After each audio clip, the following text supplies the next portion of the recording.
ஹல்லேலூயா. எல்லாரும் கரங்களை உயர்த்தி சத்தமா ஹல்லேலூயா. கர்த்தருடைய நாமத்திற்கு மகிமை உண்டாவதாக. வேதத்தை எடுத்துக்கொள்வோம். யாத்திராகமம் 10வது அதிகாரம். யாத்திராகமம் 10வது அதிகாரம், அதனுடைய 7வது வசனத்தை ஒருத்தங்க சத்தமா வாசிக்கலாம். அப்பொழுது பார்வோனுடைய ஊழியக்காரர் அவனை நோக்கி, எந்த மட்டும் இந்த மனிதன் நமக்கு கண்ணியாயிருப்பான், தங்கள் தேவனாகிய கர்த்தருக்கு ஆராதனை செய்ய அந்த மனிதரை போகவிடும். எகிப்து அழிந்து போனதை நீர் இன்னும் அறியவில்லையா என்றார்கள். கரங்களை உயர்த்தி ஹல்லேலூயா. ஆமென். நல்ல கவனமாய் கேளுங்கள். இந்த காலை வேளையில பேசும்படி ஆவியானவர் சிந்தையிலே வைத்த வார்த்தை. மோசேயை குறித்து பார்வோனுடைய ஊழியக்காரர்கள் பார்வோனிடத்தில் வந்து சொல்றாங்க. என்ன சொல்றாங்க அப்படின்னா, எந்த மட்டும் இந்த மனுஷன் நமக்கு கண்ணியா இருப்பான். How long will this man be a snare to us? கண்ணினா ட்ராப். இவன் கண்ணியா இருக்க இருக்க எகிப்து என்ன ஆயிட்டு இருக்குதான், அழிஞ்சிட்டே இருக்குதான். இந்த எகிப்து மோசையை அழிக்க நினைத்தது. ஆனா இந்த மோசையால எகிப்து அழிந்து கொண்டே இருக்கிறது. உங்களை அழிக்க நினைக்கிற சத்துரு உங்களால அழியும்படி தேவன் சித்தம் வைத்திருக்கிறார். எத்தனை பேர் ஆமென் சொல்லுவீங்க? ஹல்லேலூயா. 2 விஷயம் இருக்கு. நாம் கண்ணியில் இருக்கிறது ஒரு விஷயம், நாம் கண்ணியா இருப்பது ஒரு விஷயம். நல்ல கவனமா கேட்கணும். ஒரு தேவ பிள்ளை சத்துருவுக்கு கண்ணியா இருக்க வேண்டுமே தவிர சத்துருவின் கண்ணியில் இருக்கக்கூடாது. நான் சத்துருவுக்கு கண்ணியா இருக்கிறேனா அல்லது சத்துருவின் கண்ணியில் இருக்கிறேனா என்பதை முதல்ல நான் அறிந்து கொள்ள வேண்டும். இன்னைக்கு நம்ம ஒரு மணி நேரம் கர்த்தருடைய வார்த்தையை கேட்க போகிறோம். ஒரு பிரசங்கம் பண்றதுக்காக நான் அங்கிருந்து இங்கே வரல. எனக்கு நிச்சயம் உண்டு, கர்த்தர் ஒரு இடத்துக்கு கொண்டு போகிறார் என்றால் பேசுவார். சில நேரத்தில் ஏதோ ஒரு நபருக்காக மட்டும் பேசுவதை நான் உணர்ந்திருக்கிறேன். இந்த பகல் வேளையில் கர்த்தருக்கு மகிமை உண்டாவதாக. நீங்கள் ஒருவேளை ஃபர்ஸ்ட் டைமாக இந்த மீட்டிங் அட்டன் பண்ணியிருக்கலாம். ஆமாம், இந்த சர்ச்சில் இல்லாத நபராய் கூட இருக்கலாம். இந்த சர்ச்சில் உள்ளவங்க எல்லாருக்கும் சேர்த்து சொல்லுகிற செய்தி இதுதான். ஆமாம், கர்த்தர் நம்ம இடத்துல சில காரியத்தை சொல்லும்படி விரும்புகிறார். நல்ல கவனமாய் நீங்கள் கேட்கும்படி உங்களை மிகவும் அன்புடன் கேட்டுக்கொள்ளுகிறேன். நான் சத்துருவின் கண்ணியில் இருக்கிறேனா, சத்துருவுக்கு கண்ணியா இருக்கிறேனா? நான் சத்துருவுக்கு கண்ணியா இருந்தால் என் குடும்பத்துக்கு விரோதமாய் அவன் எழும்புகிறான் என்றாலே அவன் அழிந்து கொண்டுதான் இருப்பான். ஹல்லேலூயா. நான் சத்துருவுக்கு, இங்க பாருங்க அவங்க என்ன சொல்றாங்கன்னா, அந்த மனிதரை போக விடுங்கள். மனிதர்கள்னா யாரை சொல்றாங்க? இஸ்ரவேலரை சொல்றாங்க. எதுக்காக சொல்றாங்க? இந்த ஒருவன் நிமித்தம். இந்த மோசே என்கிற ஒருவன் கண்ணியா இருக்கிறதுனால மொத்த ஜனங்களுக்கும் விடுதலை தரும்படியாக இப்பொழுது யார் வந்து நிக்கிறாங்க அப்படின்னா, பார்வோனுடைய ஊழியக்காரரே வந்து நிக்கிறாங்க. இந்த மோசேயை குறித்து நமக்கு நன்றாய் தெரியும். கர்த்தருக்கு மகிமை உண்டாவதாக. இவன் உருவாகிறதுக்கு முன்னமே பார்வோன் சட்டம் போட்டான். வெள்ளிக்கிழமை அதை நாம் கேட்டோம். அதாவது எகிப்து மோசையை அழிக்கும்படி தீர்மானித்தது. ஆனால் இப்பொழுது எகிப்து அழிந்து கொண்டிருக்கிறது. கர்த்தருக்கு மகிமை உண்டாவதாக. அவன் எப்பொழுது சாவான், அவன் பேர் எப்பொழுது அழியும் என்று சத்துரு கண் வைத்து கொண்டிருக்கிறான். ஆண்டவராகிய இயேசு கிறிஸ்து சாத்தானுடைய தலையை நசுக்கினார்.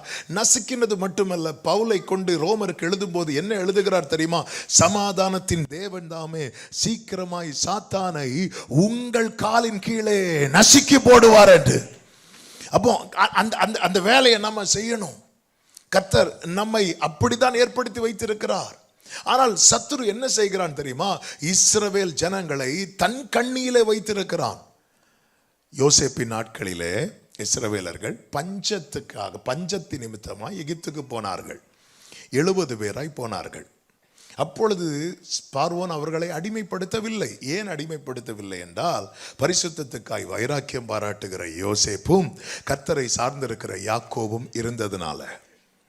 தேவனோடு உறவில் இருக்கிறவனை சத்ருவுக்கு நெருங்கவே முடியாது. ஆனால் யோசேப்பு மரிக்கிறான், யாக்கோபு மரிக்கிறான், கோத்திர பிதாக்கள் எல்லாம் மரிக்கிறார்கள். 70 பேராய் போனவர்கள் இப்பொழுது பலுகி பெருக ஆரம்பிக்கிறார்கள். இவர்கள் வளர்ச்சி அது தேவன் கொடுத்த வாக்குத்தத்தம், தேவன் கொடுத்த ஆசீர்வாதம். இவர்கள் எழுத்தின்படியாய், கர்த்தருடைய வார்த்தையின்படியாய் இவர்கள் பலுகி பெருக ஆரம்பித்த அதே நேரத்தில் இவர்கள் எதை விட்டுவிட்டார்கள் என்றால், தேவனை குறித்த அறிவை விட்டுவிட்டார்கள். இவங்க எல்லாரும் இஸ்ரவேலர்கள் தான். ஆனால் இவர்களுக்கும் ஆண்டவருக்கும் எந்த சம்பந்தமே இல்லாத ஒரு சூழ்நிலையில் தான் இவர்கள் வளர்ந்து கொண்டிருக்கிறார்கள். ஆமேன். பொதுவாக இந்த யூரோப் தேசத்தில் இதை நாம் பார்க்க முடியும். யாரை கேட்டாலும், பேரை கேட்டாலே ஆமேன் அப்போஸ்தலர்கள் பேரை தான் வச்சுருப்பாங்க. பீட்டர், ஜான், ஜேக்கப், விட்டா ஜீசஸ்ன்னு கூட வச்சுருக்கிறாங்க. ஹல்லேலூயா. ஆனால் ஜீசஸுக்கும் இவங்களுக்கும் எந்த சம்பந்தமே இல்லாத ஒரு சூழ்நிலை. இப்படி தான் இது இங்கே மட்டுமல்ல, எவ்விடத்திலும்.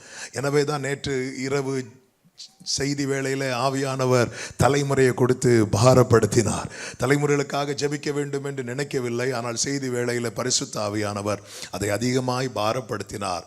நம்முடைய அதாவது யோவான் சொல்லுவார்ல, என் பிள்ளைகள் சத்தியத்திலே நடக்கிறார்கள் என்கிற சந்தோஷத்திலும் அதிகமான சந்தோஷம் வேற இல்லை. அப்படிப்பட்டவனுக்கு கொடுக்கப்படுகிற வாழ்த்து தான், பிரியமானவனே உன் ஆத்துமா வாழ்வது போல. நம்ம எல்லாருக்கும் சேர்த்து அடிச்சு விட்டுட்டு இருக்கிறோம்.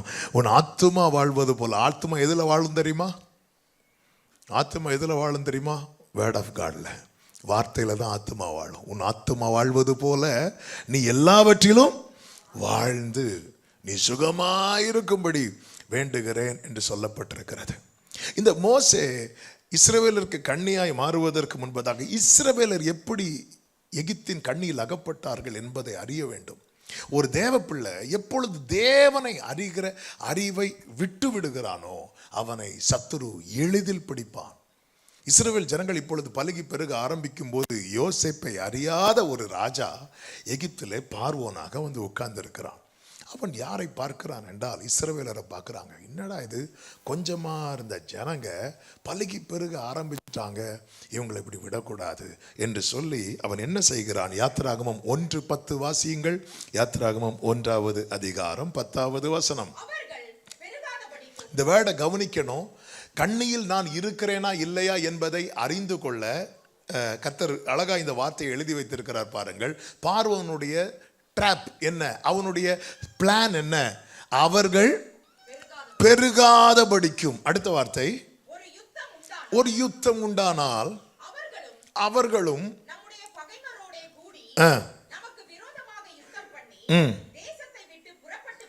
தேசத்தை விட்டு புறப்பட்டு போகாதபடிக்கும், நமக்கு எதிராய் எழும்பாதபடிக்கும் நாம் அவர்களை குறித்து ஒரு உபாயம் பண்ண வேண்டும் என்றார். நல்ல கவனிங்க. நான் சத்துருவின் கண்ணியில் இருக்கிறானா இல்லையா என்பதை அறிந்து கொள்வதற்கான 3 காரியங்கள். ஒன்று, என்னால் பெருக முடியாது, ஒரு லெவலுக்கு மேலே வளர முடியாது. ஒரு குறிப்பிட்ட ஸ்டெப் வரை நான் எடுத்து வைப்பேன், அதுக்கு மேலே வளர முடியாது. அதுக்கு மேலே எவ்வளவு முயற்சித்தாலும் முடியாது. அவர்கள் பெருகாத படிக்கும். ஆண்டவருடைய வாக்குத்தத்தம் என்ன? நீங்கள் பலுகி பெருகுவீர்கள். உங்க வாழ்க்கையில வாக்குத்தத்தம் இருக்கும், ஆனால் நடக்க முடியாது. அது நடக்காது. வருஷங்கள் 1000 ஆகும். ஒரு லெவலுக்கு மேலே எவ்வளவோ நாங்கள் பிரயாசப்படுறோம். இந்தியாவில் இருக்கும் போதும் பார்த்தோம், ஒரு குறிப்பிட்ட லெவல் வரைக்கும் வளர முடியுது, அதுக்கு மேலே முடியலை. சரி, அங்கே விட்டுட்டு அயர்லாண்டில் வந்து சரி இங்கே பார்த்தா இங்கே பரவாயில்ல, இங்கே கொஞ்சம் நல்ல வேலையாக இருக்குது, சரி அடுத்த ஸ்டெப் எடுத்து வைக்கலாம் பார்த்தா முடியலை.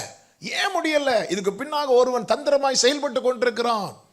ஒரு தேவ பிள்ளை புரிந்து கொள்ள வேண்டும். வாழ்க்கை ஃபுல்லா வாக்குத்தத்தங்கள் கேட்டுக்கொண்டிருக்கிறோம், ஆனால் நெக்ஸ்ட் ஸ்டெப் எடுத்து வைக்க முடியலைன்னாலே சத்துருவின் தந்திர பிடியில நாம இருக்கிறோம் என்று அர்த்தம். ஆமென். நம்ம ஜெபம் பண்ணிட்டு இருக்கிறோம், சர்ச்சுக்கு வரோம், எல்லாம் வரோம், எத்தனையோ ஜெபங்களை பார்க்குறோம், எத்தனையோ பேர்ட்ட ஜெபம் பண்ண ப்ரேயர் ரிக்வெஸ்ட்ல அனுப்பி கொடுக்குறோம். நம்ம வாழ்க்கையை திரும்பி பார்க்கலாமா? ஆண்டவரே, என்னால் அடுத்த ஸ்டெப் எடுத்து வைக்க முடியுதா? முடியலையே. ஆனால் யோசேப்பின் வாழ்க்கை குறித்து சொல்லப்பட்டிருக்கிறது அல்லவா, அவன் கனி தரும் செடி, அவன் கொடி சுவர் மேல் படரும் என்று சொல்லப்பட்டிருக்கிறது. அதன் அர்த்தம் என்ன? சுவர், இதுதான் சுவர்னு வைங்களேன்.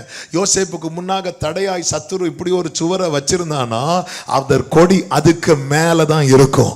சுவர் 5 அடினா யோசேப்பு 6 அடியா வளருவான். சுவர் 10 அடினா யோசேப்பு 11 அடியா வளருவான். உங்க முன்னாடி தடை எவ்வளவு பெரிதா இருக்கிறதோ அதற்கு மேல கர்த்தர் உங்களை வளர்த்தி கொண்டு போவார். இதுதான் கர்த்தர் தேவ பிள்ளைங்க மேல வைத்திருக்கிற திட்டம். ஆனால் ஒரு சின்ன தடை வந்தாலே நான் முடக்கப்படுகிறேன் என்றால், இந்த நாளிலே உணர்ந்து இந்த கண்ணியிலிருந்து வெளியே வர வேண்டும் என்று கர்த்தர் சபையோடு பேசிக் கொண்டிருக்கிறார். உங்க வாழ்க்கையை நீங்க பாருங்க. ஆமென். என் லைஃப் இதுக்கு மேல ஏன் மூவ் ஆக முடியல?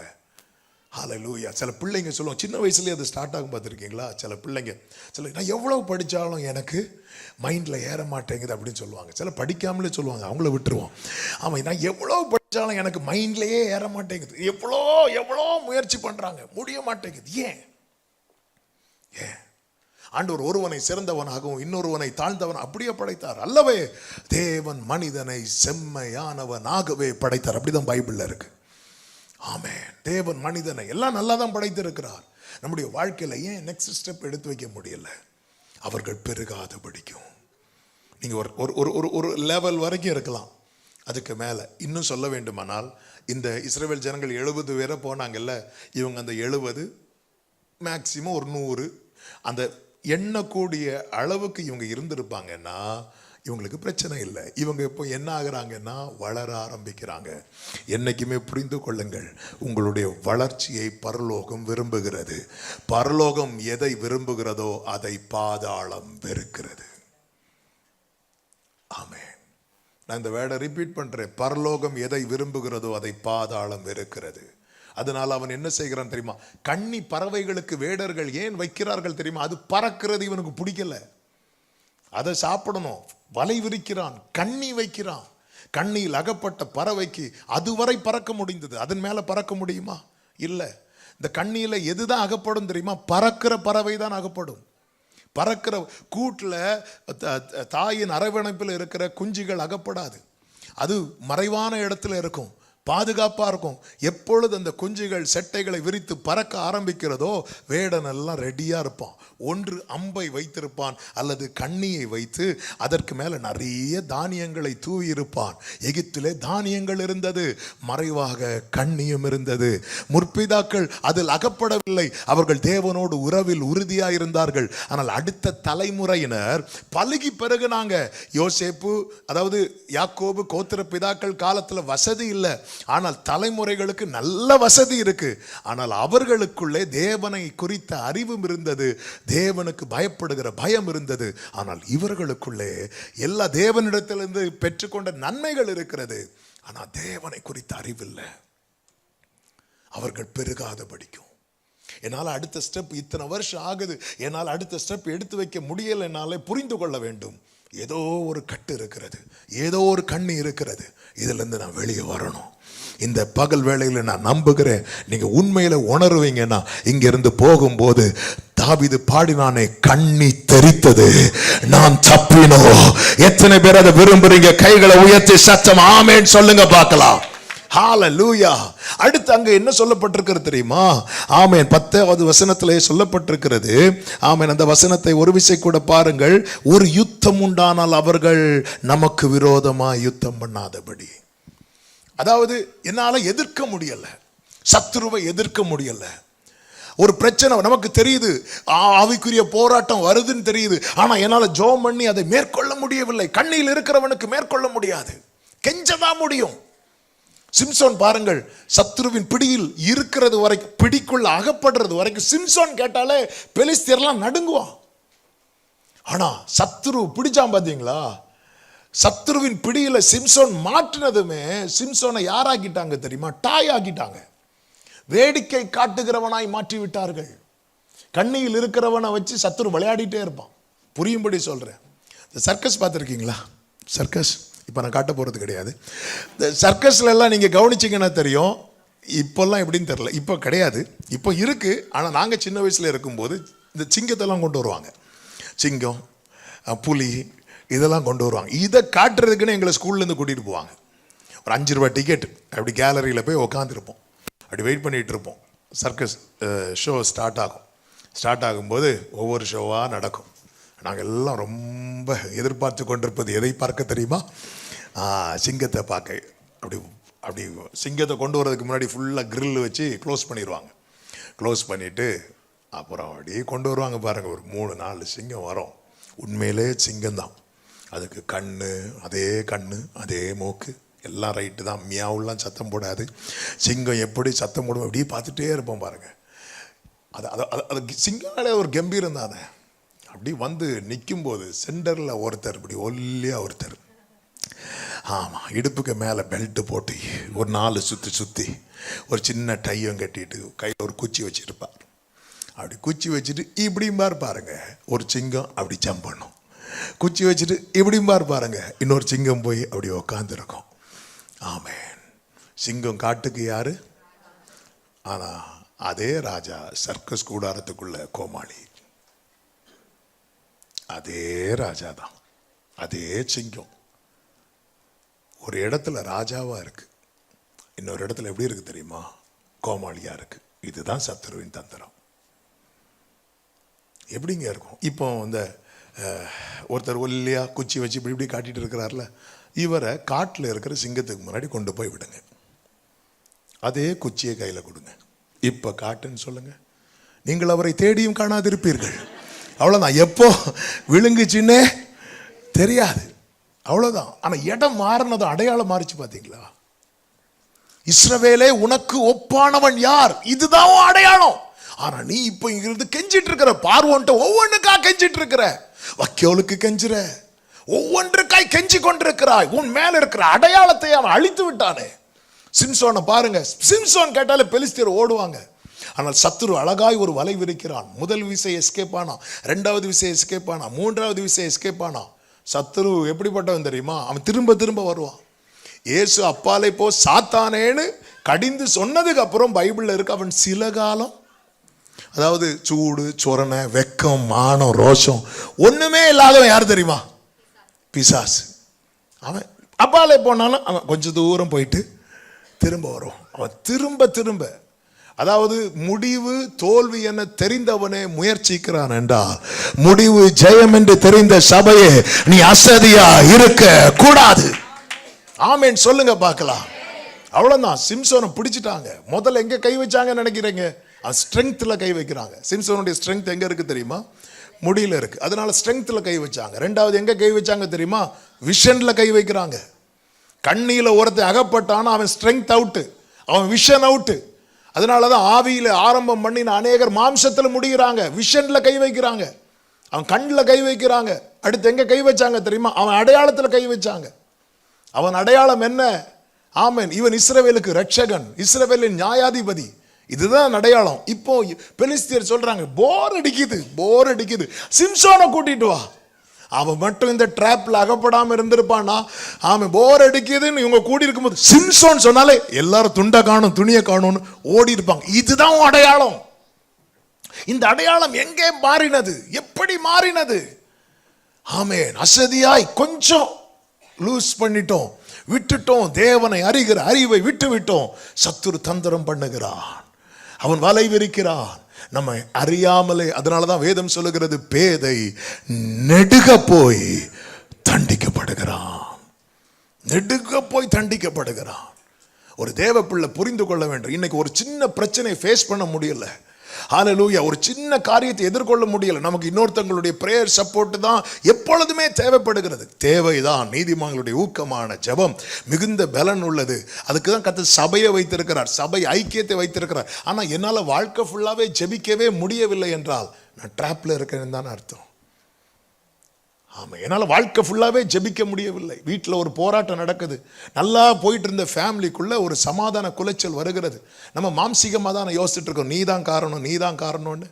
ஆமேன். அப்படிதானே ஆதாம் செஞ்சுட்டு இருந்தான். ஆதாம்க்கு கர்த்தர் ஏவாளை கொடுத்ததும் ஆதாம் என்ன சொல்லுவார் தெரியுமா? இவள் என் எலும்பில் எலும்பும் மாம்சத்தில். அதை என்ன சொல்கிறேன்? நாதானி நீதானா, அவ்வளோதான். எப்பொழுது தேவனோடு உள்ள உறவு கட்டாதந்தோ, இப்போ ஆண்டவர் கேட்குறார், ஆதாமே நீ எங்கே இருக்கிற? நேற்று தான் சொல்லியிருப்பான், நீதானி நாதான், நீதானா நாதானி. இப்போ சொல்கிறான், எனக்கு ஒன்று பார்த்து கட்டி வச்சிங்களே ஆண்டவரே, அவதான் அவள் வர்றது வரைக்கும் நான் அந்த பழத்தை தொட்டானா? இல்லை, கல்யாணம் முடிகிறது வரைக்கும் நான் ஒழுங்காக தானே ஜெபம் பண்ணிட்டு இருந்தேன் ஆண்டவரே, எல்லாம் நல்லா தான் போயிட்டு இருந்தது. பிரச்சனை எப்படி? இதான் சத்துருவனுடைய தந்திரம். உள்ள கொண்டு வந்து புருஷ மனைவி கடையில் பிரச்சனை இருக்குதா, போராடி ஜெயிக்கணும். எப்படி போராடி ஜெயிக்கணும்? மனைவி முடிய பிடிச்சா இல்லை, தேவ சமூகத்தில் போய் முழங்காற்படிட்டு. பெற்றோர் பிள்ளைகளுக்கு இடையில உறவு சரியா இல்லையா, பிள்ளைகள் ட்ராக் மாறுறாங்கன்னு தெரியுதா, போராடணும். அதுக்கு தான் நேற்று ஆவியானவர் ஜெபிக்க வைத்தா. நம்ம கொஞ்சம் லூஸ் பண்ணிட்டோன்னு வைங்களேன், கொஞ்சம் விட்டுட்டோன்னு வைங்களேன், அவன் எதை இழப்பானே தெரியாது. ஆமேன். விஷனை இழப்பான் தெரியாது. பார்த்தா அவன் என் பையன் என் கூட தானே இருக்கிறான், என் பிள்ளை என் கூட தானே இருக்கிறா. இல்லை, கண்ணியில் பிள்ளைங்க இருக்கக்கூடாது. கண்ணியில் அகப்படாதவர்கள் எகிப்தின் அழிவுக்கு காரணமாக இருந்து கொண்டே இருப்பார்கள். கண்ணியில் அகப்பட்டவர்களுடைய அழிவுக்கு எகிப்து காரணமாக இருக்கும். எதிர்க்கக்கூடாது. அடுத்து அவனுடைய தந்திரத்தை பார்த்தீர்களா? தேசத்தை விட்டு என்ன செஞ்சிடக்கூடாது, போயிடக்கூடாது. அதன் அர்த்தம் என்ன? இவங்க ப்ராமிஸ் லேண்டு கானான், இவங்களுக்கு வாக்குத்தத்த பூமியை நோக்கி இவங்க போயிடக்கூடாது. ஒரு தேவ பிள்ளை பரலோகத்துக்கு போயிடக்கூடாது. ஒரு தேவ பிள்ளை வளரக்கூடாது. ஒரு தேவ பிள்ளை சத்துருவை எதிர்க்கக்கூடாது. இதற்காக அவன் விரிக்கிற வலை இருக்கிறதல்லவா, இதுதான் சத்துரு நமக்கு வைக்கிற கண்ணி. அவன் டார்கெட்டே 3 தான். நீங்கள் நல்லா இருக்கக்கூடாது, அவ்வளோதான். நீங்கள் சத்துருவுக்கு எதிர்த்துடக்கூடாது. கோலியாத்து வந்து நின்னா நீங்கள் ஓடிடணும். கோலியாத்து வந்து நின்னா ஓடிடணும். கோலியாத்து வந்து நின்னானே, யாரையாவது தொட்டானா கோலியாத்து? கொஞ்சமாவது யோசித்தாங்களா அவங்க? கோலியாத்து வந்து நிற்கிறான் டெய்லி, அவன் பட்டயத்தை, அதான் இவங்க ஓடுறாங்கன்னு தெரிஞ்சில்ல. நீங்கள் அதே 41வது நாளில் பெலிஸ்தியர் ஓடுனாங்க பாருங்க. இஸ்ரவேலர் என்ன பண்ணாங்க? திரும்ப பின்னாடி போய் அடிச்சாங்க. இப்படி பெலிஸ்தியர் அடிக்கல பார்த்தீங்களா? ஏன் அடிக்கலைன்னா கர்த்தர் அடிக்க விடலை. கர்த்தர் அனுமதிக்காம நம்முடைய வாழ்க்கையில எதுவுமே நடக்காது. யோபுவின் வீட்டில் இருக்கிற புல்லை கூட தேவன் அனுமதிக்காம தொட முடியாது. உங்கள் தலையில் உள்ள முடியெல்லாம் எண்ணப்பட்டிருக்கிறது. எத்தனை பேர் நம்புறீங்க? தேவன் அனுமதிக்காம என் நிழலை கூட சத்துருவுக்கு தொட முடியாதுன்னு சொல்றவங்க சத்தமா ஆமென் சொல்லுங்க பார்க்கலாம். ஹல்லேலூயா. புரிந்து கொள்ள வேண்டும், என் வாழ்க்கை எப்படிப்பட்டதாக இருக்கிறது. இப்படிப்பட்ட சூழ்நிலையில் தான் ஒருவன் சத்துருவுக்கு கண்ணியாய் மாறுகிறான். நான் இயேசுவின் நாமத்தில் இந்த பகல் வேளையில் சொல்லுகிற செய்தி இதுதான். நீங்க ஒருத்தங்க சத்துருவுக்கு கண்ணியா மாறிட்டீங்கன்னா உங்க குடும்பம் காக்கப்படும். ஆமென் சொல்லுங்க பார்க்கலாம். நீங்க ஒருத்தங்க, நீங்க ஒரு ஆள், ஒரு நபர்னால ஒரு பெரிய ஜனக்கூட்டம் வந்து மீட்கப்படுகிறது, காக்கப்படுகிறது. அப்படி என்றால் இன்னும் ஒரு ஸ்டெப் கூட மேல சொல்றேன். இந்த நியூ லைஃப் சர்ச் சத்துருவுக்கு கண்ணியாய் மாறினால் இந்த அயர்லாந்துல ஒரு பெரிய ரட்சிப்பின் கம்பீர சத்தம் கேட்கும். நல்ல கரங்களை தட்டி ஆமென் சொல்லுங்க பார்க்கலாம். ஹல்லேலூயா. ஆமென். சத்துருவுக்கு கண்ணியாய் மாற செய்ய வேண்டிய சில காரியங்களை நான் வேதத்திலிருந்து வேகமாய் சொல்லி ஜெபிக்கும்படி விரும்புகிறேன். கர்த்தர் நம்மோடு கூட பேசுவாராக. 1, எகிப்தை விட்டு வெளியே இருக்கணும். எகிப்தை விட்டு வெளியே இருக்கணும். சில வசனங்களை வேகமாய் வாசிக்கலாம். எபிரேயர் 11வது அதிகாரம் 24, 25, 26 வசனங்கள். பெரியவனான போது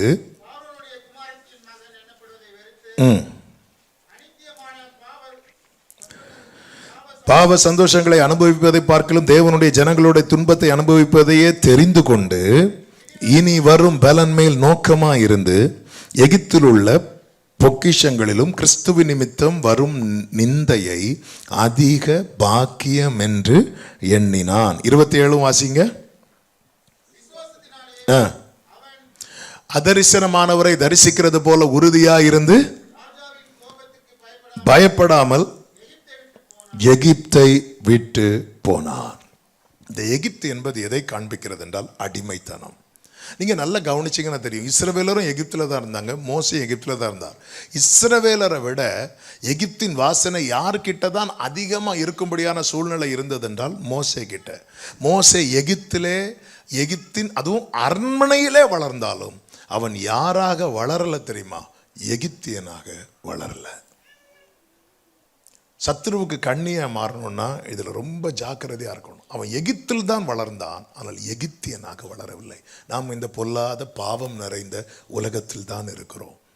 இதுதான் பவுல் சொல்லுவார், எல்லாவற்றையும் அனுபவிக்க எனக்கு அதிகாரம் உண்டு, ஆகிலும் எல்லாம் எனக்கு தகுதியாயிராது.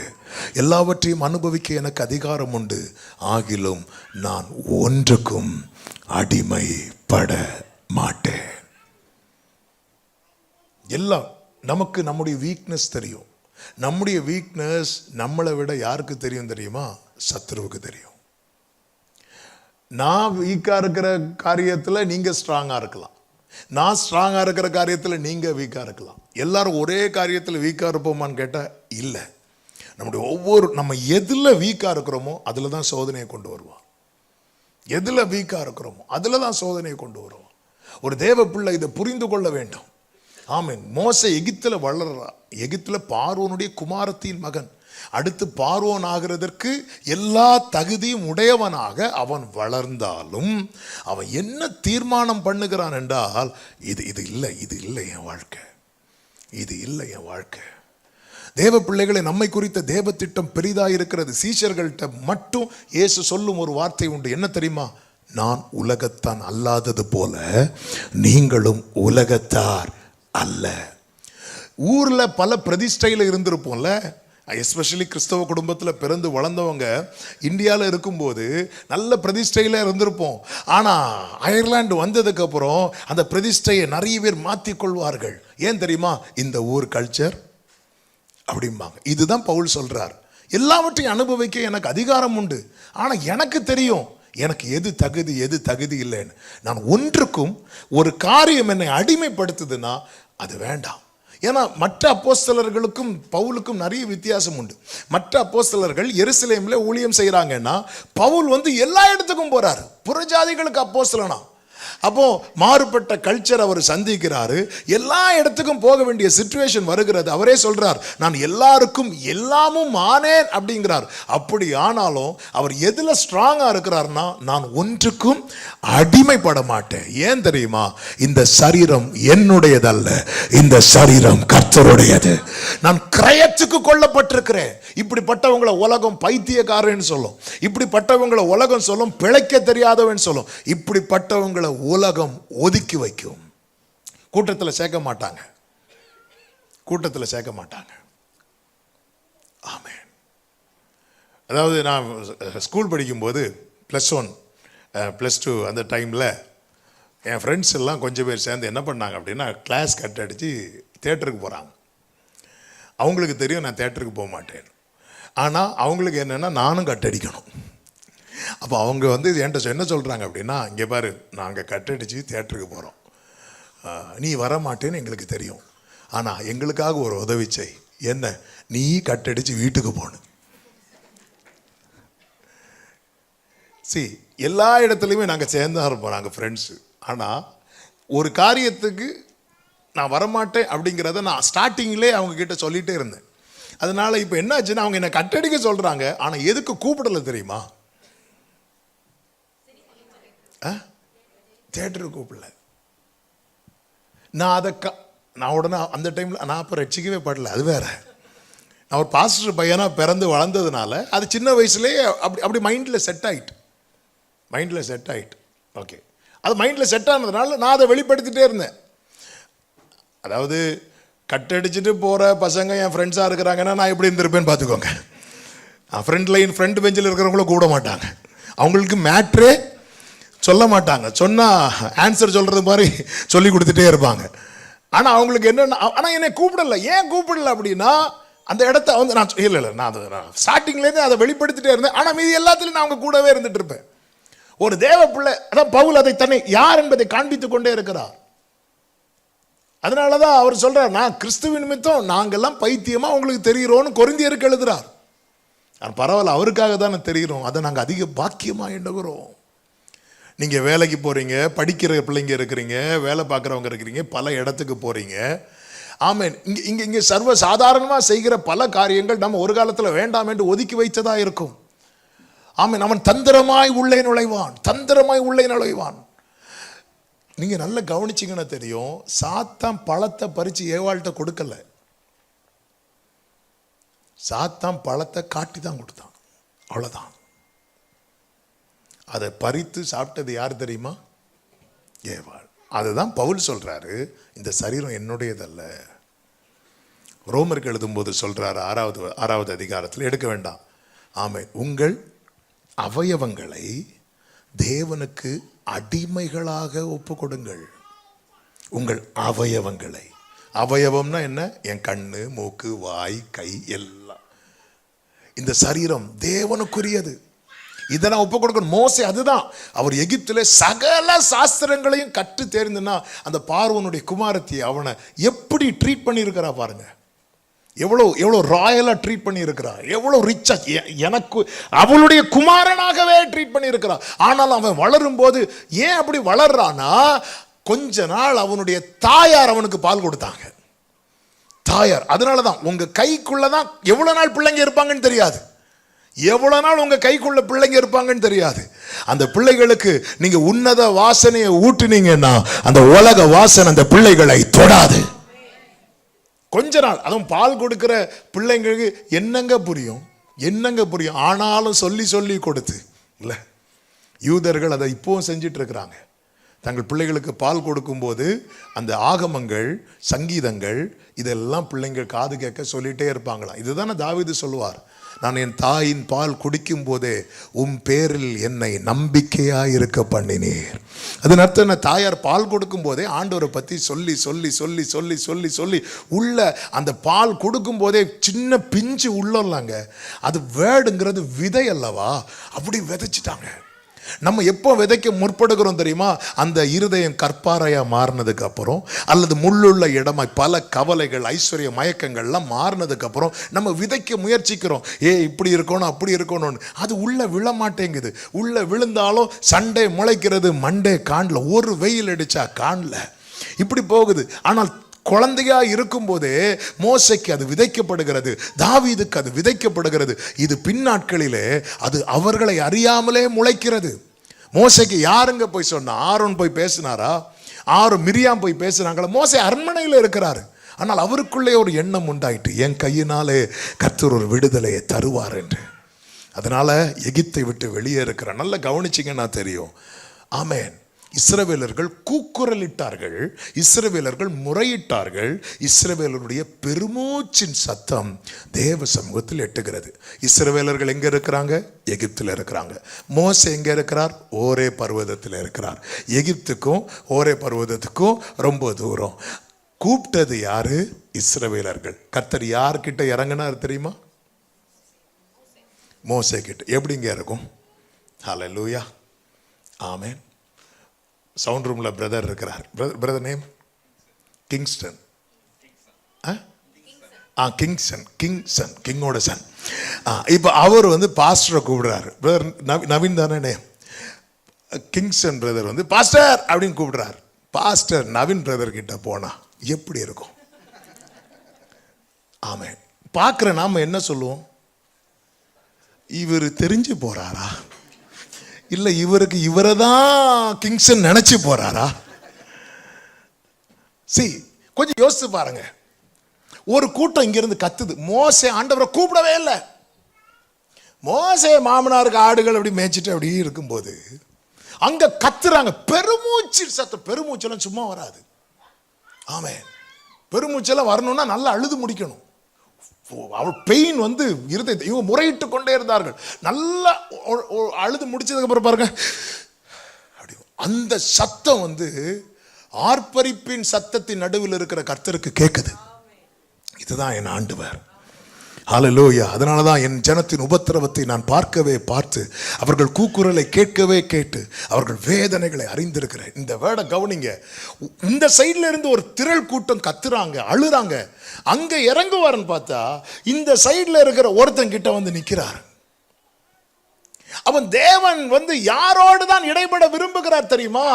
எகிப்தில் இருக்கிறவர்களோடு அல்ல, எகிப்தை விட்டு வெளியே இருக்கிறவர்களோடு.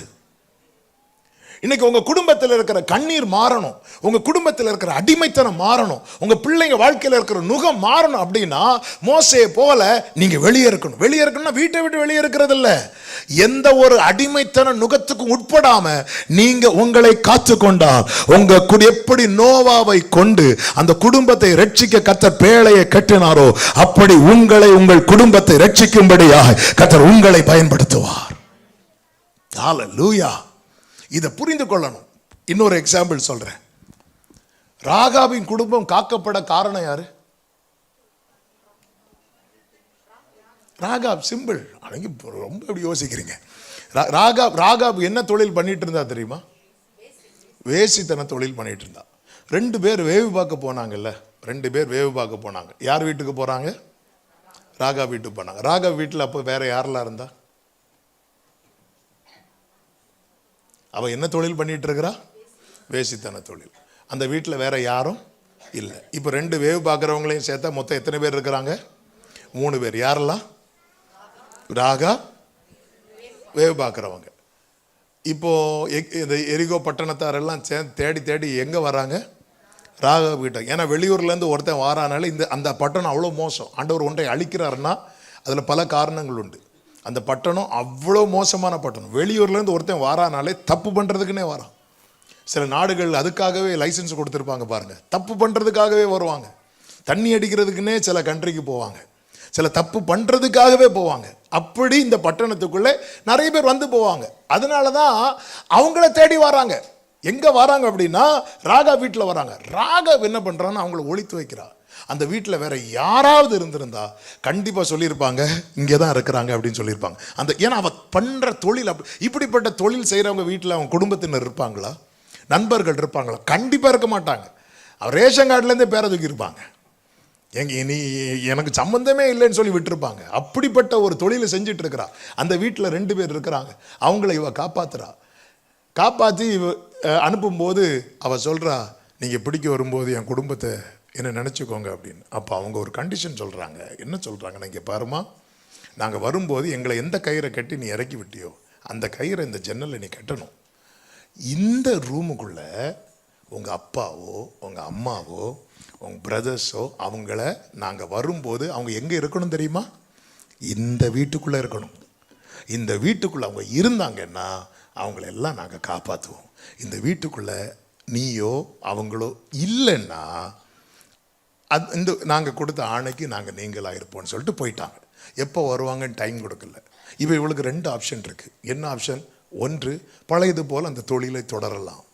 இல்லைன்னா இன்னொரு ஆப்ஷன் இருக்குது. என்ன தெரியுமா? அந்த தொழிலை விட்டு குடும்பத்தை வீட்டில் கூட்டுறது. ஆமாம், அவளுக்கு தெரியுது அழிய போகுதுன்னு. ஒரு வேசித்தன தொழில் செய்து கொண்டிருந்தவள் தன் குடும்பம் காக்கப்பட வேண்டும் என்பதற்காக அந்த தொழிலை விடுறா. தொழிலை விட்டு என்ன செய்தா தெரியுமா? அவங்க பிடிக்க வரும்போது ஹோல் ஃபேமிலி அவள் வீட்டுக்குள்ளே இருக்கு. மொத்த குடும்பம் அந்த வீட்டுக்குள்ளே இருக்கு. ஹல்லேலூயா. வந்து பிடிக்க வர்றாங்க. 2 வேவு பார்க்குறவங்க எரிகோவை பிடிக்க வரும்போது இவள் வீட்டுக்கு வரும்போது இவள் அந்த தொழிலை செய்துட்டு இருக்கல. அவங்க அப்பா அங்கே இருக்கிறாங்க, அவங்க அம்மா அங்கே இருக்கிறாங்க, அவருடைய சகோதரர்கள் அங்கே இருக்கிறாங்க. ஒருத்தங்களுடைய வாழ்க்கை மாறலைன்னா இது நடக்காது. இது நடக்காது. நான் ஏன் தப்பெல்லாம் பண்ணிகிட்டே இருப்பேன், என் குடும்பத்துக்கு எந்த பிரச்சனையும் வரக்கூடாதுன்னா நம்ம சத்துருவுக்கு இடம் கொடுத்து கொண்டே இருக்கிறோம். வேதம் சொல்லுகிறது, பிசாசுக்கு இடம் கொடாதிருங்கள். ஹல்லேலூயா. எத்தனை பேருக்குள்ள இந்த வார்த்தை போகிறது என்று தெரியவில்லை. இந்த பகல் வேளையிலே பேசும்படி ஆவியானவர் சிந்தையிலே வைத்த வார்த்தை இதுதான். உங்கள் குடும்பத்தின் உத்தரவாதம் நீங்க தான் எடுக்கணும். ஒருவேளை உங்க குடும்பத்தில் நீங்க மட்டும் ரட்சிக்கப்பட்டிருக்கிறீங்க, இன்னும் மற்றவங்க ரட்சிப்புக்குள்ளேயே வரலன்னா உங்களுக்கு டபுள் உத்தரவாதம் இருக்கிறது. அந்த குடும்பத்துக்கு உத்தரவாதம். அவளுடைய தொழிலுங்க அது. அவ டைம் பாஸுக்கு பண்றது இல்லை, அது அவளுடைய தொழில். ஆனா இந்த தொழிலை அவ தொடர்ந்துட்டு இருந்தானா அந்த வீட்டுக்குள்ள அவங்க அம்மாவை கொண்டு வர முடியுமா? அவங்க அப்பாவை கொண்டு வர முடியுமா? அவங்க பிரதர்ஸை கொண்டு வர முடியுமா? இல்லை இல்லை இல்லை. ஆமாம், எனக்கு சில நஷ்டங்கள் வந்தாலும் பரவாயில்ல, என்னை ஒதுக்குனாலும் பரவாயில்லை, எனக்கு என் குடும்பம் ரட்சிக்கப்படணும், என் குடும்பம் காக்கப்படணும்னு சொல்லி அவ இப்போ சுவிசேஷகியா மாறுறா. சுவிசேஷகியா மாறுறா. க்ளோரி. ஒரு சமாரியா பட்டணம் முழுவதுமே இயேசுகிட்ட வருது. யாரால தெரியுமா? ஒரு சமாரிய ஸ்திரீ. ஆமே. அவ சீசனுக்கு சீசன் வீடு மாத்துற மாதிரி புருஷனை மாத்திட்டு இருக்கக்கூடிய ஆளு. ஆனா ஜீசஸோட ஒரு என்கவுண்டர் உண்டாகுது பாருங்க, அவ்வளவுதான். ஏங்க அவன் பகல் நேரத்தில் நடு பகல்ல வந்து தண்ணி எடுக்க வர. யாராவது தண்ணி எடுக்க நம்ம ஊர்ல எப்போ போவாங்க? காலையில் போவாங்க, இல்லைன்னா ஈவினிங் போவாங்க. ஏன் அந்த பகல் நேரத்தில் வாரானா? அப்போதான் வேற யாரும் வரமாட்டான். காலையில இவன் வந்தானா, தள்ளிப்போ உன் குடத்தை எடுத்துட்டு போ, வந்துட்டா நம்ம கூட வராப்பாரு. இவ கூட யாருமே பேச மாட்டாங்க, இவ கூட ஃபெலோஷிப் வைக்கவே மாட்டாங்க. அதனால பகல் நேரத்தில் அப்படி யாரும் பேச விரும்பாத, யாரும் ஃபெலோஷிப் வைக்க விரும்பாதவ கிட்ட இயேசு பேச வந்தார். பார்த்தீங்களா? இதான் பரலோக அன்பு. அந்த சிநேகம் அவளை மாற்றுகிறது. அவ குடத்தை வச்சுட்டு ஊருக்கு போறா, பழைய தப்பு பண்றதுக்கல்ல, சுவிசேஷம் சொல்லுவதற்கு. மொத்த கிராமமும் இயேசு கிட்ட வருது. என கேட்டுக்கொண்டிருக்கிற அன்பு சகோதரா சகோதரி, நீ எத்தனை காலம்தான் கண்ணியில் இருப்பாய் என்று கண்ணியாக மாறப்போகிறாய். இந்த பகல் வேளையில் ஆண்டவரே என்னை மாற்றும் ஆண்டவரே, நான் வருகிறேன் ஆண்டவரே என்று ஒப்பு கொடுக்கும் போது உங்களை கொண்டு ஆமேன் அநேகரை கர்த்தர் அக்கினி என்று தப்புவிக்க சித்தம் உள்ளவராய் இருக்கிறார். சத்தம் ஆமேன் சொல்லுங்க பார்க்கலாம்.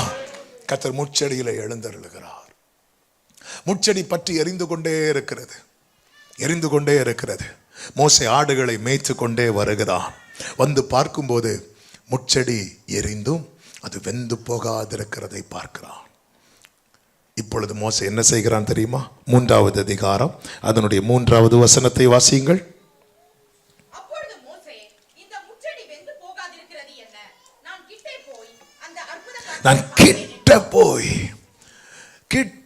போய் அந்த அற்புத காட்சியை பார்ப்பேன் என்றான். 4வது வசனம், அவன் பார்க்கும்படிக்கு கிட்ட வருகிறதை கர்த்தர் கண்டார். கரங்களை உயர்த்தி ஒரு ஆமென் சொல்லுங்க பார்க்கலாம். ஆமன். இதைதான் இந்த ஃபாஸ்டிங் பிரேயர் ஸ்டார்டிங்லயும் பாஸ்டர் சொன்னதா சொன்னாங்க, கர்த்தருக்கு சமீபமாய். 2 நாளைக்கு முன்னாடி ஜூம் மீட்டிங்ல ஆண்டவர் இந்த வார்த்தையை தான் பேசினார். ஆபிரகாம் கர்த்தருக்கு சமீபமாய் சேர்ந்தான். சத்துருவுக்கு கண்ணியாய் மாறணும்னா நம்ம தூரத்திலிருந்து பார்க்கிறவர்களா இருந்தால் மட்டும் போதாது, கிட்ட வரணும். இங்க சொல்லப்பட்டிருக்கிறது கிட்ட வருகிறதை யார் கண்டாரா? கர்த்தர் கண்டார். இந்த பகல் வேளையிலே நீங்கள் நிற்கிற நிலையிலிருந்து ஒரு ஸ்டெப் ஆண்டவரே உம்மண்டை வருகிறேன் என்று எடுத்து வைப்பீங்கன்னா கர்த்தர் உங்களை சத்துருவுக்கு கண்ணியாய் பயன்படுத்த போகிறார், சத்துருவுக்கு கண்ணியாய் வைக்க போகிறார். அவன் கிட்ட வருகிறான். நல்ல கவனிங்க, நல்ல கவனிங்க. அக்கினி எரியுதுங்க. யாராவது கிட்ட வருவாங்களா? வரமாட்டாங்க. முள் இருக்கு. யாராவது கிட்ட வருவாங்களா? தூரத்திலிருந்து பார்க்கறது வரைக்கும் தேவ சித்தம் நமக்கு அக்கினி முள்ளாதான் தெரியும். ஆனா கிட்ட வரணும். கிட்ட வந்தாதான் அது மகிமையா நமக்கு தெரியும். நிறைய பேர் தூரத்திலேயே நிற்கிறாங்க. நீங்க கர்த்தரோடு நெருங்காம சத்துருவுக்கு கண்ணியாகவே முடியாது. இந்த பிசாசுக்கு இடம் கூடாதுங்கள்னு பைபிள்ல இருக்குல்ல. பிசாசுக்கு கொடுக்கிற இடம் என்ன தெரியுமா? நமக்கும் ஆண்டவருக்கு இடையே இருக்கிற கேப் தான் பிசாசுக்கு நாம கொடுக்கிற இடம். அதாவது என் லைஃப் எப்படி இருக்கணும்னா, நேற்றைய விட நான் இன்னைக்கு ஆண்டவரோடு நெருங்கி இருக்கிறேன். நேற்றைய விட இன்னைக்கு விட நாளைக்கு நெருங்கணும். கொஞ்சம் தூரமானா கூட அந்த கேப்பை சத்துரு வந்து ரொம்ப யூஸ் பண்ணிடுவான். எனவே தான் ஆண்டவர் வெயிட் பண்ணிட்டே இருக்கிறார். எதுக்கு வெயிட் பண்ணிட்டு இருக்கிறார் தெரியுமா? மோசே ஆடு மேய்ச்சிட்டு அப்படி பார்த்துட்டு போறதுக்கு இல்லை. எவ்ரி சண்டே நீங்க கூடும் போதும் கர்த்தர் வெயிட் பண்றார். அவரை வெயிட் பண்ண வைக்கிறது எப்படி திறமையா இருக்கு? அவர் முள்ளுல இருந்தா எப்படிங்க இருக்கும்? அக்னியில இருந்தா எப்படிங்க இருக்கும்? யார் கர்த்தரை காக்க வைக்கிறாங்களோ அவர்கள் ஆண்டவருக்கு வேதனையை கொடுத்துட்டு இருக்கிறாங்க. அவர் நினைச்ச அந்த இடத்துல ஒரு ஏதேன் தோட்டத்தை உண்டாக்கி வந்து வெயிட் பண்ணலாம்ல. இல்ல, அவர் முள்ளுல இருக்கிறார், அவர் அக்னியில இருக்கிறார். அது எதை காண்பிக்கிறது?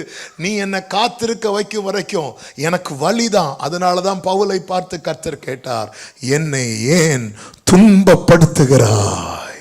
என்னை ஏன் துன்பப்படுத்துகிற? ஆண்டவர் இப்படி கேட்டதும் பவுலால தாங்கவே முடியல. பவுல் ஆண்டவர்கிட்ட வாய் திறந்து கேட்ட 2 கேள்விதான் உண்டு. ஒன்று, ஆண்டவரே நீங்க யார்? ஆண்டவரே அவர் யார் என்பதை சொன்னதும் அடுத்த கேள்வி, நான் என்ன செய்ய சித்தமாயிருக்கிறேன். சித்தத்துக்கு ஒப்பு கொடுக்கிறவங்க சமீபமாய் வருவாங்க. ஆண்டவரே எது உங்களை தேவனை விட்டு தூரப்படுத்துகிறது அதை தூரப்படுத்த பழகணும். எது உங்களை ஆண்டவரோடு கிட்டி சேர விடவில்லை அதை நம்ம எதிரியா பார்க்கணும். அது வேண்டாம், அது எனக்கு கண்ணி, அது தூக்கி போடணும். கிட்ட வருகிறதை கண்டு இந்த மோசே கிட்ட கர்த்தர் சொல்றார், உன் காலில் இருக்கிற பாதரட்சியை கழட்டி போடு, நீ இருக்கிற இடம் பரிசுத்த பூமி என்கிறார். ஆண்டவர் அடுத்து எதுக்கு காலில் இருக்கிற பாதரட்சியை கழட்டி போட சொன்னார் தெரியுமா? எதுக்கு சொன்னார் தெரியுமா? இந்த இடத்துல நான் ஷூவை கழட்டி போட்டு நிற்க முடியும், ஆனா மோசே நிற்கிற இடத்துல என்னால் அப்படி நிற்க முடியாது. ஏன் நிற்க முடியாதுன்னா அங்க கல் இருக்கு, முள் இருக்கு. முட்செடி கீழே என்னதான் இருக்கும்? இருக்கிறீங்களா? அப்படியே கிட்ட வந்துட்டு இருக்கிறீங்களா? முட்செடி கீழே என்ன இருக்கும்? இந்த வனாந்திரமான இடம் இல்லாங்க. அப்போ காற்று அடிக்கும் போது அந்த முள்ளு தான் சதுரி இருக்கும். அடுத்து என்ன இருக்கும் தெரியுமா? நிறைய கற்கள் இருக்கும். இந்த இடத்துல செருப்பு போடாமல் நிற்க முடியுமா? முடியவே முடியாது. ஆமென். ஆனால் அந்த இடத்துல கர்த்தர் ஏன் கழட்ட சொல்றாருன்னா, அவன் ஓடிடக்கூடாது. ஏன்னா அவன் கொஞ்ச நேரத்தில் ஓட போறான். ஹல்லேலூயா. சில நேரத்தில் ஆண்டவர் சிலதெல்லாம் சில ஃபியூஸ் எல்லாம் உருவி தான் போட்டிருப்பார். ஹல்லேலூயா. நீ கம்ப்ளீட்டா கர்த்தரை டிபெண்ட் பண்ணி இருக்கணும். இன்னும் கொஞ்ச நேரத்தில் மோசே ஓட போறார். எப்போ ஓட போறார் சொல்லுங்க பார்க்கலாம். மோசே கையில் இருக்கிற கோலை கீழே போட்டான். கீழே போட்டது என்ன ஆயிட்டு? பாம்பாயிட்டு. உடனே மோசே என்ன பண்ணியிருப்பான்? ஓடினான் இருக்கு. 2 ஸ்டெப் எடுத்து வச்சிருப்பான். 3ஆவது ஸ்டெப் முள்ளு குத்தி இருக்கும். ஐயோ வா வா வா வா வா, இதுக்கு தான் ஒன்று ஓட விடாம வச்சிருக்கிறார் பார்த்தீங்களா? ஆமே, நல்லா தான் போயிட்டு இருந்தேன். இப்படி ஓட விடாம ஒருத்தன் தொடைய தொட்டார். யாரை தெரியுமா? யாக்கோபை. ஏன்னா கிட்ட வந்துட்டான். 28வது அதிகாரத்தில் அவன் கீழே இருக்கிறான், கர்த்தர் மேலே இருக்கிறார்.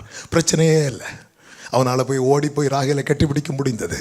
ஆனால் 32வது அதிகாரத்தில் கர்த்தர் பக்கத்தில் வந்தார் பாருங்க, வச்சாரே கை. ஆண்டவரே ஆண்டவரே ஆண்டவரே. அதுக்கப்புறம் ஆமென். ஏன் தெரியுமா? எதுக்கு இப்படி பண்றா தெரியுமா? ஆமென். அவரை சார்ந்திருக்க, சார்ந்திருக்க, கர்த்தரை சார்ந்திருக்க. மோசேவா அடுத்து கேட்கிற, உன் கையில என்ன இருக்கு அப்படிங்கிறார். என்ன இருக்கிற? மோசே என்ன சொல்லியிருக்கலாம் தெரியுமா? இது அதாவது அந்த கோலை வைத்திருக்கிறதுக்கு பல அர்த்தங்கள் உண்டு. ஒன்று மெய்ப்பன், மெய்ப்பர்களுடைய அடையாளம் கையில் ஒரு கோல் வச்சிருப்பாங்க. 2வது இந்த மோசேயை பொறுத்த வரைக்கும் அவன் லேவி கோத்திரத்தில் பிறந்தவன். லேவி கோத்திரத்தில் பிறந்தவன் என்றால் அவங்க அப்பாவும் லேவி, அவங்க அம்மாவும் லேவி. இப்படி ஒரே கோத்திரத்தில் உள்ள 2 பேர் திருமணம் பண்ணி அந்த அவங்களுக்கு ஒரு பிள்ளை பிறக்கும்ல, அந்த பிள்ளை தன் கோத்திர பெருமையின் அடையாளமாக என்ன வச்சிருக்கலாம்னா கோல் வச்சிருக்கலாம். இப்போ லேவி கோத்திரத்தில் பிறந்த ஒருத்தர் யூதா கோத்திரத்தில் பிறந்த ஒருத்தங்களை மேரேஜ் பண்ணாங்கன்னா அவங்க அந்த கோத்திர பெருமையின் அடையாளமாக இந்த கோலை வைத்திருக்க முடியாது. அதனால தான் ஆண்டவர் சொல்லுவார், அவங்கவுங்க கோத்திரத்திலிருந்து ஒவ்வொரு கோலை எடு. அவ கோத்திர பெருமையை காட்டலாம். நம்ம ஊரில் சொல்லணும்னா ஜாதி பெருமைன்னு சொல்லலாம். ஜாதி பெருமை, நான் எபிரேயரில் பிறந்த எபிரேயன், பென்யாமீன் கோத்திரத்தான் சொல்லுவார்கள பவுல், அதே போல் அப்படி காட்டலாம். அடுத்து நமக்கு தெரியும், பார்வோனுடைய மந்திரவாதிங்க எல்லாருமே கையில் என்ன வச்சிருக்கிறாங்க? கோல் வச்சிருக்கிறாங்க. அப்போ அவன் மோசே எகிப்தின் சகல சாஸ்திரங்களையும் கற்று வல்லவனானான். அப்போ அவனுடைய படிப்பு பெருமை இருக்கிறது, அவனுடைய அந்தஸ்தின் பெருமை, இப்படி எல்லா பெருமையும் அடங்கினது தான் இந்த கோல். இதை தான் கர்த்தர் கேட்டார், உன் கையில் என்ன இருக்கு? மோசே என்ன சொன்னார் தெரியுமா? ஒரு கோல். சத்துருவுக்கு கண்ணியா மாறணும்னா உலகம் எதெல்லாம் மேன்மையா தூக்கி வைக்குதோ அதெல்லாம் குப்பையா பார்க்கணும். ஆண்டவரே 40 வருஷம் இந்த கோல் கையில் இருக்கு. உன் கையில் என்ன இருக்கு மோசே? ஒரு கோல். போடு. போட்டான். சத்துருவுக்கு கண்ணியாய் மாற வேண்டுமானால் நாம் நம்மை கர்த்தருக்கு லகுவாக்க வேண்டும். லகுவாக்கணும். ஆண்டவரே, ஆண்டவர் 40 வருஷமா இதை நான் வச்சிருக்கிறேன் ஆண்டவரே, இதெல்லாம் என்னால் போட முடியாது ஆண்டவரே, இதை நீ போட முடியாதுன்னு சொல்லிட்டு இருக்கிறது வரைக்கும் சத்துரு போட்டுட்டு போயிட்டே இருப்பான். ஆண்டவரே, இது எங்க ஜாதி ஆண்டவரே, இது நாங்க லேவி கோத்திரத்தார் ஆண்டவர், அது என்ன போடு. இது என்ன ஆண்டவரே, இது என் தொழில் ஆண்டவரே, நான் மேய்ப்பன் ஆண்டவரே, இது என் தொழில் ஆண்டவரே, போடு. இது என்ன ஆண்டவரே, இதெல்லாம் படிப்பாண்டவர், கஷ்டப்பட்டு எகிப்தில் மற்ற இஸ்ரவேலர்களுக்கு யாருக்கும் கிடைக்காத ஆஃபரும் எனக்கு கிடைச்சது. நான் தான் ஆண்டவரே, எங்க இஸ்ரவேல் கோத்திரத்திலே படிச்சவன்னா நான் மட்டும்தான் ஆண்டவரே, அந்த அடையாளத்தை நான் வச்சிருக்கிறேன் ஆண்டவரே, கீழே போடு. போட்டாச்சு. எவன் ஒருவன் தன்னை கர்த்தருக்கு லகுவாக்குறானோ அவனை தான் கர்த்தர் பயன்படுத்துவா. இந்த இடத்துல மோசே திக்கி பேசி கொண்டிருக்கிறான். மோசேக்கு வயசு 80. வயசு விஷயம் கிடையாது, திறமை விஷயம் கிடையாது. கர்த்தருக்கு யார் அவைலபிளா இருக்கிறாங்களோ அதுதான் விஷயம். இந்த பகல் வேளையில நான் இருக்கிறேன் என்று யார் அர்ப்பணிக்கிறார்களோ அவர்களை கர்த்தர் சத்துருவுக்கு கண்ணியாய் பயன்படுத்துகிறார். ஆமே. நல்ல கவனமா கேளுங்க. நேரம் போகிறதுனால கொஞ்சம் வேகமாய் போய் நான் ஜெபிக்கும்படி விரும்புகிறேன். மோசே கோலை போட்டதும் கோல் எதுவா மாறுச்சு? அழகா சொல்றீங்க, சர்ப்பமா மாறுச்சு. சர்ப்பமா மாறினதும் மோசே என்ன பண்ணார் தெரியுமா? அதற்கு விலகி ஓடினான் இருக்கு. இப்ப நான் ஒரு கேள்வி கேட்கிறேன், உண்மையிலே மோசே பாம்பை கண்டு பயந்து ஓடி இருப்பான்னு நினைக்கிறீங்க? ஏன்னா மோசே சகல சாஸ்திரங்களையும் கற்று தேர்ந்தவன். அப்போ மோசேக்கு தெரியும் இந்த ட்ரிக். ஏன்னா எகிப்தின் மந்திரவாதிகள் எல்லாருக்குமே என்ன தெரியுது? கோலை எதுவா மாத்த தெரியுது. அப்போ உண்மையில இந்த இடத்துல மோசே எதுக்கு ஓடி இருப்பான்னு நினைக்கிறீங்க? ஏதோ ஒரு பெரிய திட்டம் என்ன வச்சிருக்கிறார். அதனாலதான் ஏன் கோலை அவர் என்ன பண்றாரு? இந்த பிளான் வேண்டாம் ஆண்டவரே அப்படி சொல்லிட்டு ஓடுறான். ஆண்டவர் சொன்னார், நில்லு மோசே, ஓட முடியாது மோசே, முள்ளு நெல்லு. இப்போ கத்த சொல்ற, இது ஒரு அடையாளம், இது அற்புதம் அல்ல. நல்ல கவனமா கேட்கணும். ஒரு தேவ பிள்ளை நம்முடைய வாழ்க்கையில் நடக்கிற அற்புதத்தில் அடையாளத்தை பார்க்கணும். அற்புதத்தை மட்டும் பார்க்கறதுனால அது என்ன பர்பஸுக்காக கர்த்தர் பண்றாருங்கிற உணர்வு நமக்கு இல்லாமல் போகுது. ஆண்டவர் 5 அப்பத்தை 5000க்கு அதிகமாக கொடுத்தார்ல, அதை ஜனங்கள் அடையாளமாய் பார்க்க விட்டு விட்டார்கள். அதை எப்படி மட்டும்தான் பார்த்தாங்க தெரியுமா? அற்புதமாக மட்டும்தான் பார்த்தாங்க. அதனால தான் ஆண்டவருக்கு ரொம்ப ஃபீல் ஆயிட்டு, இவங்க எல்லாம் எதுக்கு வந்திருக்காங்கன்னு எனக்கு தெரியாதா அப்படின்ட்டார். இவங்க அப்பம் சாப்பிட்டதுனால வந்தாங்க சொல்லிட்டு அடுத்து அது கொடுத்ததுக்கான அடையாளத்தை சொல்லுங்க. பாரு, உங்கள் பிதாக்கள்லாம் வனாந்திரத்தில் புடிச்சிட்டு மண்ணாவை சாப்பிட்டு செத்து போனாங்க, ஆனால் நான் உங்களுக்கு ஒரு அப்பம் கொடுக்குறேன், நானே ஜீவ அப்போன்னார். அது வேண்டாண்டவர், நாங்கள் போயிட்டு வரோன்ட்டாங்க. அவ்வளோதான். இங்கே கொடுக்குற பிரெட்டு தான் எங்களுக்கு வேணும், நீங்கள் எங்களுக்கு பிரெட்டா வேண்டாம். ஆமே. இப்போ மோசைக்கு இங்கே காண்பித்தது அற்புதம் அல்ல, அடையாளம். என்ன அடையாளம் தெரியுமா? என்ன அடையாளம் தெரியுமா? நல்ல கவனிங்க. இந்த அடையாளத்தை 2 இடத்துல போய் மோசே காட்டுவார். எங்கெல்லாம் காட்டுவார் தெரியுமா? இஸ்ரவேலருக்கு முன்பாக காட்டுவார். அடுத்து எங்க கொண்டு போவார்? பார்வோனுக்கு முன்பாக. இஸ்ரவேலருக்கு முன்பாக எதுக்கு இந்த அடையாளத்தை காண்பித்தார் தெரியுமா? பாரு, 40 வருஷம் மோசே கையில் சும்மா இருந்த கோல் அது எப்படி பாம்பா மாறுச்சோ அதே போல அதுவும் பாம்பா மாறினது மட்டும் இல்ல, அதை மீண்டும் யார் கையில் எடுக்கும்போது கோலாய் மாறுகிறது? மோசே கையில். அதே போல இத்தனை காலம் நீங்கள் பார்வோன் பிடியில் இருந்தீங்க, இனி கர்த்தர் மோசே கொண்டு உங்களை நடத்த போகிறார். இது இஸ்ரவேலருக்கு முன்பாக காண்பிக்கப்படுகிறது. அடுத்து இந்த கோலை கொண்டு எங்க போடுறாங்க தெரியுமா? பார்வோன்ட்ட எதுக்கு போட்டாங்க தெரியுமா? பார்வோன் இந்த கோலை போட்டதும் பார்வோன் பயந்தா நினைச்சிங்களா? இல்லை. ஏன்னா அற்புதத்தை பார்த்து மிரள்றது நம்ம தான். பார்வோன் இந்த வகையே வைக்க மாட்டான். அதனால தான் ஆண்டவர் சொல்லுவார், கடைசி காலத்தின் அடையாளத்தில் ஒன்று என்ன தெரியுமா? கூடுமானால் தெரிந்து கொள்ளப்பட்டவர்களும் வஞ்சிக்கப்படத்தக்க நிறைய அற்புதங்களையும் அடையாளங்களையும் அவன் நடப்பிப்பான். எனவே தான் இயேசு தெளிவாய் சொல்வார், சத்தியத்தை அறிவீர்கள், சத்தியம் உங்களை விடுதலையாக்கும். சத்தியத்தை அறிகிற அறிவு இல்லாதவங்க அற்புத அடையாளம் பார்த்து வஞ்சித்துட்டு போவாங்க. நல்ல கவனிங்க, இயேசு இருக்கிற இடத்துல அற்புதம் நடக்கும். அதே நேரத்தில் அற்புதங்கள் நடக்கிற இடத்துல எல்லாம் இயேசு இருக்க மாட்டார். ஆவியானவர் சபைகளுக்கு சொல்லுகிறதை காதுள்ளவன் கேட்க கடவன். அங்க அற்புதம் நடக்க, அங்க இயேசு இல்லை இல்லை இல்லை. இயேசு இருக்கிற இடத்துல அற்புதம் நடக்கும். அற்புதங்கள் நடக்கிற இடத்துல எல்லாம் இயேசு இருக்க மாட்டார். மோசே கோலை போட்டு பாம்பா மாறினது இஸ்ரவேலருக்கு பிரமிப்பா இருந்தது, பார்வோனுக்கு பிரமிப்பா இருக்கவில்லை. பார்வோன் அப்படி சிரிச்சுட்டே மந்திரவாதிகளை கூடுறேன் வாங்க அப்படிங்கிறான். மந்திரவாதிகள் வாராங்க. ஒவ்வொருத்தனா கோலை போட போட போட இந்த ஆரோனுடைய கோல் என்ன செய்கிறது என்றால், அந்த ஒவ்வொரு பாம்பும் என்ன செய்யுது? விழுங்கிட்டு. என்ன அதன் அர்த்தம்? இதுவரை அதிகாரம் யார் கையில் இருந்தது தெரியுமா? எகிப்தியன் கையில் இருந்தது. பார்வோனுடைய மந்திரவாதிகள் கோலை போட்டாங்களே தவிர அவங்களால என்ன செய்ய முடியல? அந்த கோலை திரும்ப கையில எடுக்க முடியல. ஆனால் மோசே கோலை போட்டது மட்டுமல்லாமல் அந்த கோலை திரும்ப கையில் எடுத்தான். இதுவரை அதிகாரம் பார்வோனே, என் ஜனத்தின் மேல அதிகாரம் உன்கிட்ட இருந்துச்சு, இனி அதிகாரம் என் கையில. எத்தனை பேர் ஆமென் சொல்லுவீங்க? உங்க குடும்பத்தின் மேல இருக்கிற அதிகாரம் அதை கர்த்தர் உங்க கையில தான் தந்திருக்கிறார். உங்க குடும்பத்தின் மேல சத்துருவுக்கு அதிகாரம் இருக்கக்கூடாது. உங்க தலைமுறைக்கு மேல சத்துருவுக்கு அதிகாரம் இருக்கக்கூடாது. உங்க சபையின் மேல சத்துருவுக்கு அதிகாரம் இருக்கக்கூடாது.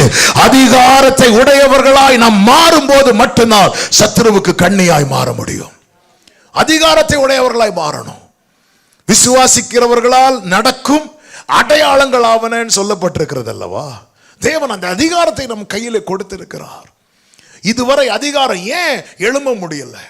ஏன் பிரயாசத்துக்கு பலனை பார்க்க முடியல? நம்முடைய குடும்பத்தில் அதிகாரம் யார் கையில் இருக்கிறது?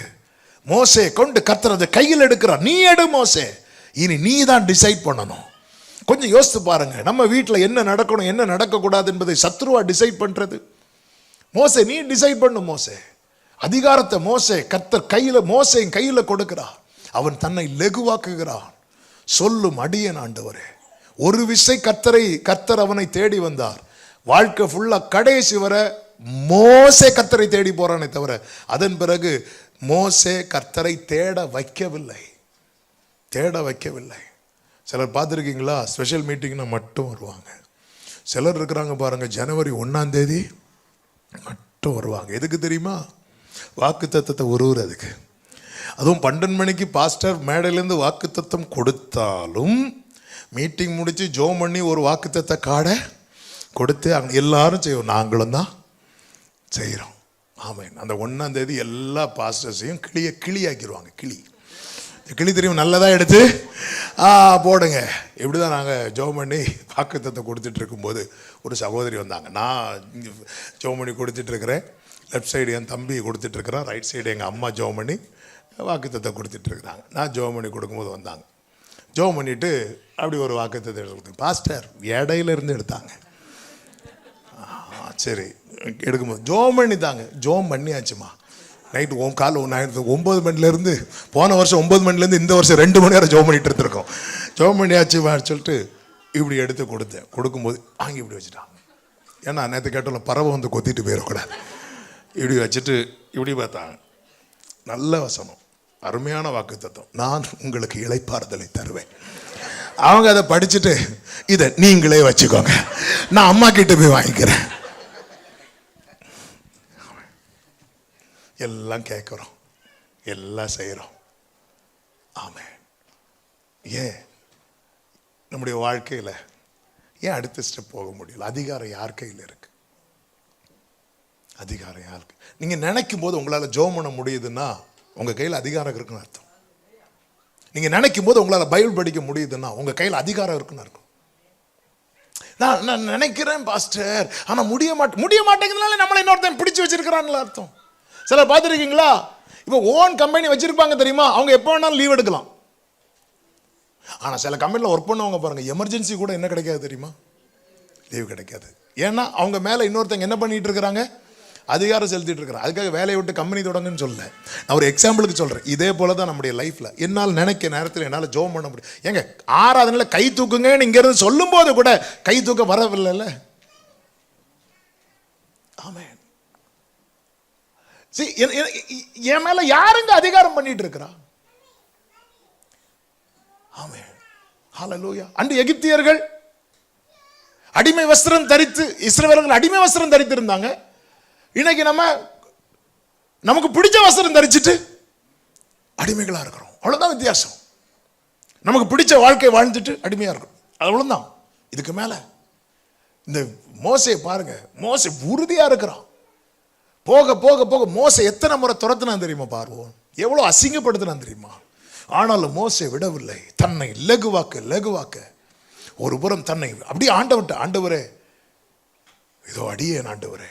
ஆரம்பத்தில் மோசே சில மனஸ்தாபங்கள் தன்னுடைய ஜனங்கள் தனக்கு செய்ததை எல்லாம் அவன் நினைச்சு வேற யாரையாவது அனுப்புங்கன்னு சொல்லும் போது கர்த்தர் அவனோடு பேசி கொண்டிருக்கிறார். ஏன் தெரியுமா? அவன் தான் எகிப்தை விட்டு வெளியே இருக்கிறான்.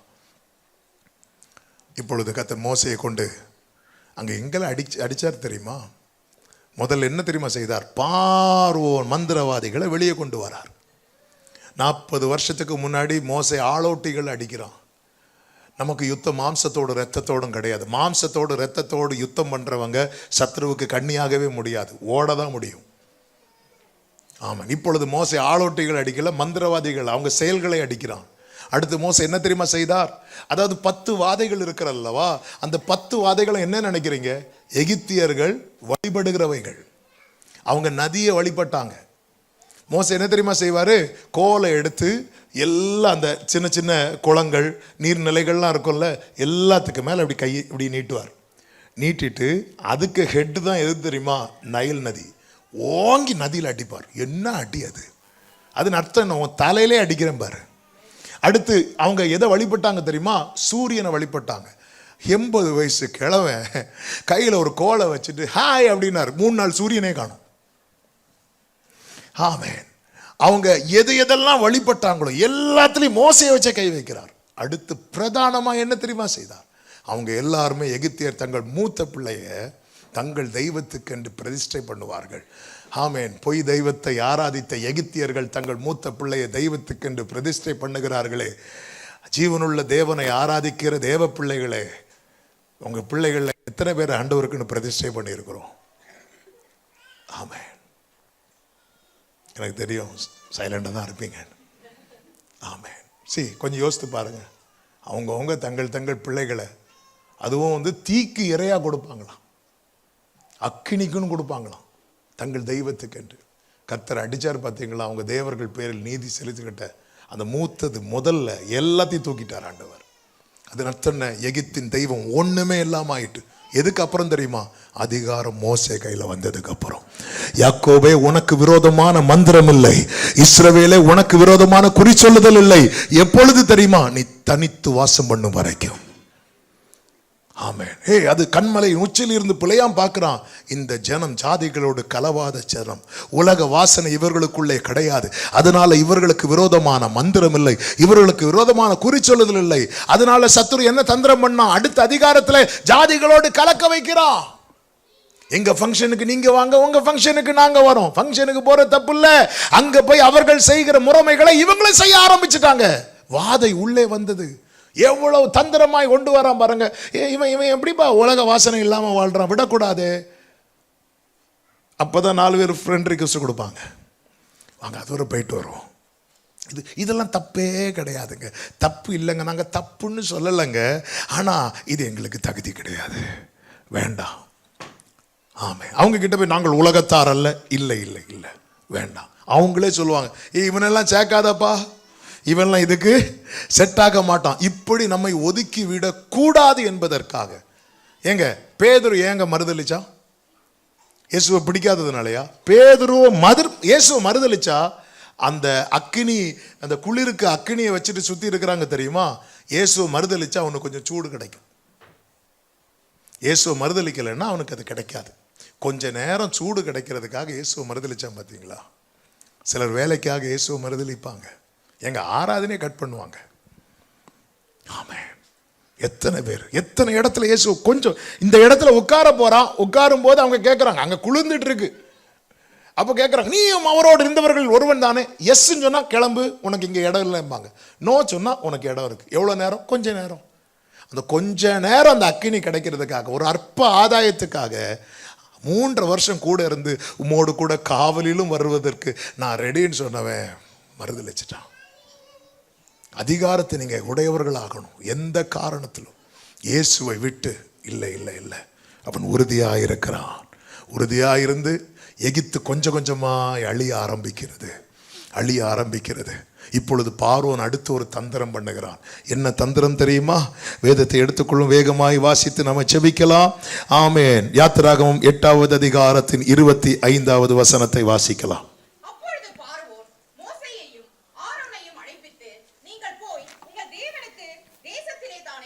இப்ப என்ன சொல்றான்னா, உனக்கு வர்ஷிப் தானப்பா பண்ணணும். ஆமா, நீ இங்க இருந்தே வர்ஷிப் பண்ணு, எகிப்தில இருந்தே வர்ஷிப் பண்ணு. அதாவது சாத்தானுக்கு பாவத்திலிருந்தே ஆராதனை பண்ணுவது சாத்தானுக்கு பாதிப்பு கிடையாது. ஆமா, 6 நாளும் பாவத்திலே இருந்துட்டு 7வது நாள் ஆராதிச்சு அவனே நமக்கு எல்லாமே செட் பண்ணி தருவான். அது அவனுக்கு பாதிப்பே கிடையாது. எவ்வளவு தந்திரம்! நீ தேசத்திலேயே வர்ஷிப் பண்ணு. ஆனா மோசே பாருங்க, அப்படிலாம் கிடையாது. எங்களுக்கு இதை விட்டுட்டு போகணும். உறுதியா இருக்கிறான். இங்க பாரு, எங்க போன உனக்கு ஆராதனை. நாளைக்கு நான் உன்னை வர்ஷிப்பு கூடணும்னா இன்னைக்கு நீ என் கூட இங்க வருவியா? நாளைக்கு நான் உனக்கு வர்ஷிப் விட. பரவாயில்ல. ஆமா, ஏன் நீங்க ஏங்க இப்படி பண்ணீங்க?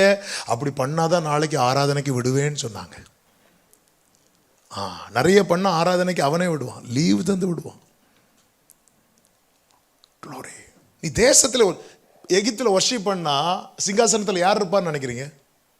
பார்வோன் இருப்பான். நான் இருக்கிறது வனாந்தரமா இருந்தாலும் எனக்கு ஒரு நிச்சயம் இருக்கணும், என் மேல மேகஸ்தம்பத்தில் கர்த்தர் இருக்கிறார். என் ஆராதனையில கர்த்தர் புகழப்படுவாராக, கர்த்தர் மகிமைப்படுவாராக. நீ தேசத்திலே வர்ஷிப் பண்ணி இப்படியே இருந்து ஆராதிக்கலாமே. எதுக்கு எகிப்தை விட்டு தான் ஆராதிக்கணுமா? இன்னைக்கு ஆராதனுடைய மகத்துவத்தை, மேன்மை அனைவர் புரிகிறதில்லை. கால் போன போக்கில் மனம் போன போக்கில் வாழ்ந்து விட்டு, நல்ல கவனிங்க, காயினும் ஆராதித்தான், ஆபேலும் ஆராதித்தான். காயினையும் அவன் காணிக்கையும் கர்த்தர் அங்கீகரிக்கவில்லை, ஆபேலையும் அவன் காணிக்கையும் கர்த்தர் அங்கீகரித்தார். ஆண்டவர் சொல்லுவார், நீ நன்மை செய்தால் உனக்கு மேன்மை இல்லையோ? அதை நான் இப்படி சொல்ல விரும்புகிறேன். ஒரு நாள் ஆராதனைக்காக 6 நாள் தன்னை காத்து கொண்டவன் ஆபேல். ஒரு நாள் ஆராதனைக்காக. நம்ம இன்னைக்கு ஆராதனைக்காக சாட்டர்டேயாவது ஜெபம் பண்றோமா? நிறைய பேர் சண்டேக்காக சாட்டர்டே ஆயத்தமாவாங்க, மண்டேக்காக சண்டே ஆயத்தமாறோமா? இல்ல. இனி அந்த அடுத்த சாட்டர்டே வரணும். ஒரு நாள் ஆராதனைக்காக 6 நாள் தன்னை காத்து கொள்ளுகிறவன் தான் ஆபேல். அந்த ஆபேலை குறித்து கர்த்தர் சாட்சி கொடுத்தார் இருக்கு. ஆனா பார்வோன் என்ன சொல்றான்? இங்க பாருப்பா, நீ இங்கேயே ஆராதிக்கலாமே. காயின் ஆராதிக்க தடை இருந்துச்சா? காணிக்க கொண்டு வர தடை இருந்துச்சா? ஒரு தடை இல்லை. ஆனால் என்ன விஷயம்னா அங்கீகாரம். காயினை கர்த்தர் அங்கீகரிக்கவில்லை. காயின், சிலர் சொல்லுவாங்க காயின் அழுகுன கத்திரிக்காய் கொண்டு வச்சான்னு. இவங்க போய் பார்த்தாங்க. அந்த காலத்துல காயின் பெஸ்ட் முதற் பலனை தான் கொண்டு வச்சான். ஆனா என்னை அங்கீகரிக்காமல், என் தேவனால் என்ன ஆராதனை, நான் என்னதான் உங்க முன்னாடி ஒயிட் போட்டு பேசினாலும் என்ன அங்கீகரிக்காம இதெல்லாம் கர்த்தர் வேண்டாம் வேண்டாம் வேண்டாம் வேண்டாம். ஆண்டவர் பேசுற, நீ நன்மை செய்தால் உனக்கு மேன்மை, நீ போப்பா, அவன் கிரியை மாத்திட்டு வா. பார்வோன் எகிப்தில் ஆராதிக்க பார்வோன் தடை பண்ணவே மாட்டான். நீங்க பரிசுத்த ஆராதனைக்கு தான் சத்துரு தடை பண்றான். பாவத்திலிருந்து ஆராதிக்கிற ஆராதனைக்கு தடையே கிடையாது. அவனே தலைமை தாங்குவான். அவன் கேட்கிறான், எகிப்திலே ஆராதிக்க. மோசே சொல்றார் நோ அப்படிங்கிறார். அடுத்து பாருங்க 8:28 வாசியுங்கள். அப்பொழுது பார்வோன், நீங்கள் உங்கள் தேவனாகிய கர்த்தருக்கு வனாந்தரத்தில் பலியிடும்படிக்கு நான் உங்களை போகவில்லை. அதாவது இவன் பிடிவாதமா இருக்க பார்வோன் இப்ப அடுத்த ஸ்டெப்புக்குள்ள கொண்டு வரான். என்ன சொல்றான்னா, ஆனாலும் நீங்கள் அதிக தூரம் போக வேண்டாம். அது அர்த்தம் என்ன? சண்டே மட்டும் போயிட்டு வந்துரு, ஓகே, திரும்பி வந்துரு. வர்ஷிப் பண்ணப்போ அதனால பாருங்க, சிலரை சண்டே தொடவே மாட்டான். சிலர் இருக்கிறாங்க பாருங்க, ஏதாவது பிரச்சனை வரும்போது சொல்லுவாங்க, இன்னைக்கு கம்யூனியன் எடுத்துட்டு வந்திருக்கிறேன், அதனால உங்களை விட்டு வைக்கிறேன். அவன் விட்டு வச்சிருக்கான் ஒரு நாள், சரி பிள்ளைப்பா அவன் கம்யூனியன் எடுத்திருக்கிறான், நாளைக்கு மட்டும். சில பார்த்துருக்கீங்களா, சில விஷயம் பேசுறதுக்கு சர்ச்சுக்குள்ளேருந்து பேசினா செட் ஆகாது, வாங்க வெளியே போய் பேசுவோம். நம்ம என்ன நினைக்கிறது தெரியுமா? ஆண்டவர் இதுக்குள்ளேயே தான் இருக்கிறாருன்னு. நம் கூடும்போது வருகிறவர் அல்ல, நம் கூடவே வருகிறவர். பல நேரத்தில் இதை நம்ம மறக்கிறோம். நம் கூடும்போது வருகிறவர் அல்ல, கூடவே வருகிறவர். அவன் சொல்றான், நீ போங்க, ஆனா ரொம்ப தூரம் போகாதீங்க, போயிட்டு வர்ஷிப் பண்ணிட்டு ஆராதனை முடிஞ்சதும் திரும்பி வந்துருங்க. இது நல்லா இருக்குல்ல, மோசைக்கு இது நல்லா இல்லை, அதெல்லாம் முடியாது அப்படின்ட்டார். முடியவே முடியாது, ஸ்ட்ராங்கா நிற்கிறான். அவன் பார்க்குறான், இவனை ஒரு விதத்தில் சமாளிக்க முடியல. சத்துருவோடு காம்ப்ரமைஸ் ஆகக்கூடாதுங்க. நல்லா கவனிங்க, சாத்தான் இயேசுவை சோதிச்சான் பார்த்தீங்களா? எத்தனை சோதனை கொண்டு வந்தான் தெரியுமா? 3 சோதனை. நீங்கள் சொல்லணும்னு தான் இப்படி வச்சேன், ஆனாலும் 1.5 பேர் தான் சொன்னீங்க. 3 சோதனையை கொண்டு வந்தான். ஃபர்ஸ்ட் சோதனை என்ன? கல்லை. எல்லாத்துக்கும் நீ படம் பார்த்து கதை சொல். ஃபர்ஸ்ட் சோதனை என்ன? கற்களை அப்பமா. இதுக்கு ஏதாவது ஆஃபர் வச்சானா? ஒரு ஆஃபர் இல்லை. அடுத்த சோதனை என்ன? மேல இருந்து. இதுக்கு ஏதாவது ஆஃபர் வச்சானா? இல்லை. 3வது சோதனை என்ன? இதுக்கு தான் மொத்த ஆஃபர் வைக்கிறான். இவர் இது எல்லாத்தையும் நான் கொடுக்குறேன், எல்லாம் கொடுக்குறேன், நீ என்ன மட்டும் நினைக்கிற. தேவனாகிய கர்த்தர் ஒருவரை ஆராதிக்கிறதை விட வைக்க சாத்தான் மொத்த ஆஃபரையும் தருவான். உனக்கு கம்பெனி தொடங்கணுமா, தொடங்கிக்கோ, என்ன வேணுமோ வச்சுக்கோ. அவனுக்கு எது பிடிக்கல தெரியுமா? அவரை மட்டும் ஆராதிக்கிறது. என்ன வேணாலும் தருவான், என்ன வேணாலும் தருவான். எவ்வளோ ஆஃபர் கொடுக்குறான். வேற எந்த சோதனைக்குமே ஆஃபர் கிடையாது. ஆனா இந்த இடத்துல தான் ஜீசஸ் மற்ற சோதனையை கூட விட்டு வச்சாரு. ஆனா இதுக்கு தான் அப்பாலே போ சாத்தானேட்டார். ஆமென், ஹல்லேலூயா. என் ஆண்டவரை விட்டு, ஆமே, எனக்கு ஒரு பிரெட் துண்டு கூட எனக்கு வேண்டாம், நான் பட்டினியா இருந்தாலும் இருப்பேனே தவிர என் ஆண்டவரை ஆராதிக்கிறதை விட்டு நான் எதுவுமே பண்ண மாட்டேன். இந்த வைராக்கியம் உடையவர்கள் கால் கீழே தான் சத்ரு நசுக்கப்படுவார். கரங்களை தட்டி ஆண்டவருக்கு மகிமை செலுத்துவோமா? ஜீசஸ். இன்னைக்கு எல்லாம் டிரான்ஸ்போர்ட் ஃபெசிலிட்டி எல்லாம் ரொம்ப இல்லை. ஆமே, இன்னைக்கு எவ்வளோ சர்ச்சஸ் சிட்டி சென்டர்லேயே க்ளோஸ் பண்ணியிருப்பாங்க. ஆனால் அதையும் தாண்டி நீங்கள் வந்திருக்கிறீங்க. கர்த்தர் எப்படி வந்தீங்கன்னு தெரியல, என்ன மனநிலைமையில வந்தீங்கன்னு தெரியல. நான் உங்களை மனதார பிளஸ் பண்றேன். கர்த்தர் உங்களை ஆசீர்வதிப்பாராக. எந்த நிலையிலும் தேவனை ஆராதிப்பதை விடாதவர்கள் சத்துருவுக்கு கண்ணிகளாய் இருப்பார்கள். வர்ஷிப்ல காம்ப்ரமைஸ் பண்ணவே கூடாது. நான் இன்னைக்கு ஆராதிக்கிறேன், நாளைக்கு ஆராதிப்பேன், அடுத்த வாரம் ஆராதிப்பேன். அதனால தான் உங்க லைஃப் ஸ்டைலை நீங்க பார்க்கணும். ஆமென். எப்படியும் போயிட்டு இல்ல கைகள், ஏசாவின் கைகள் சத்தம், யாக்கோபின் சத்தம் இப்படி இருக்கவே கூடாது.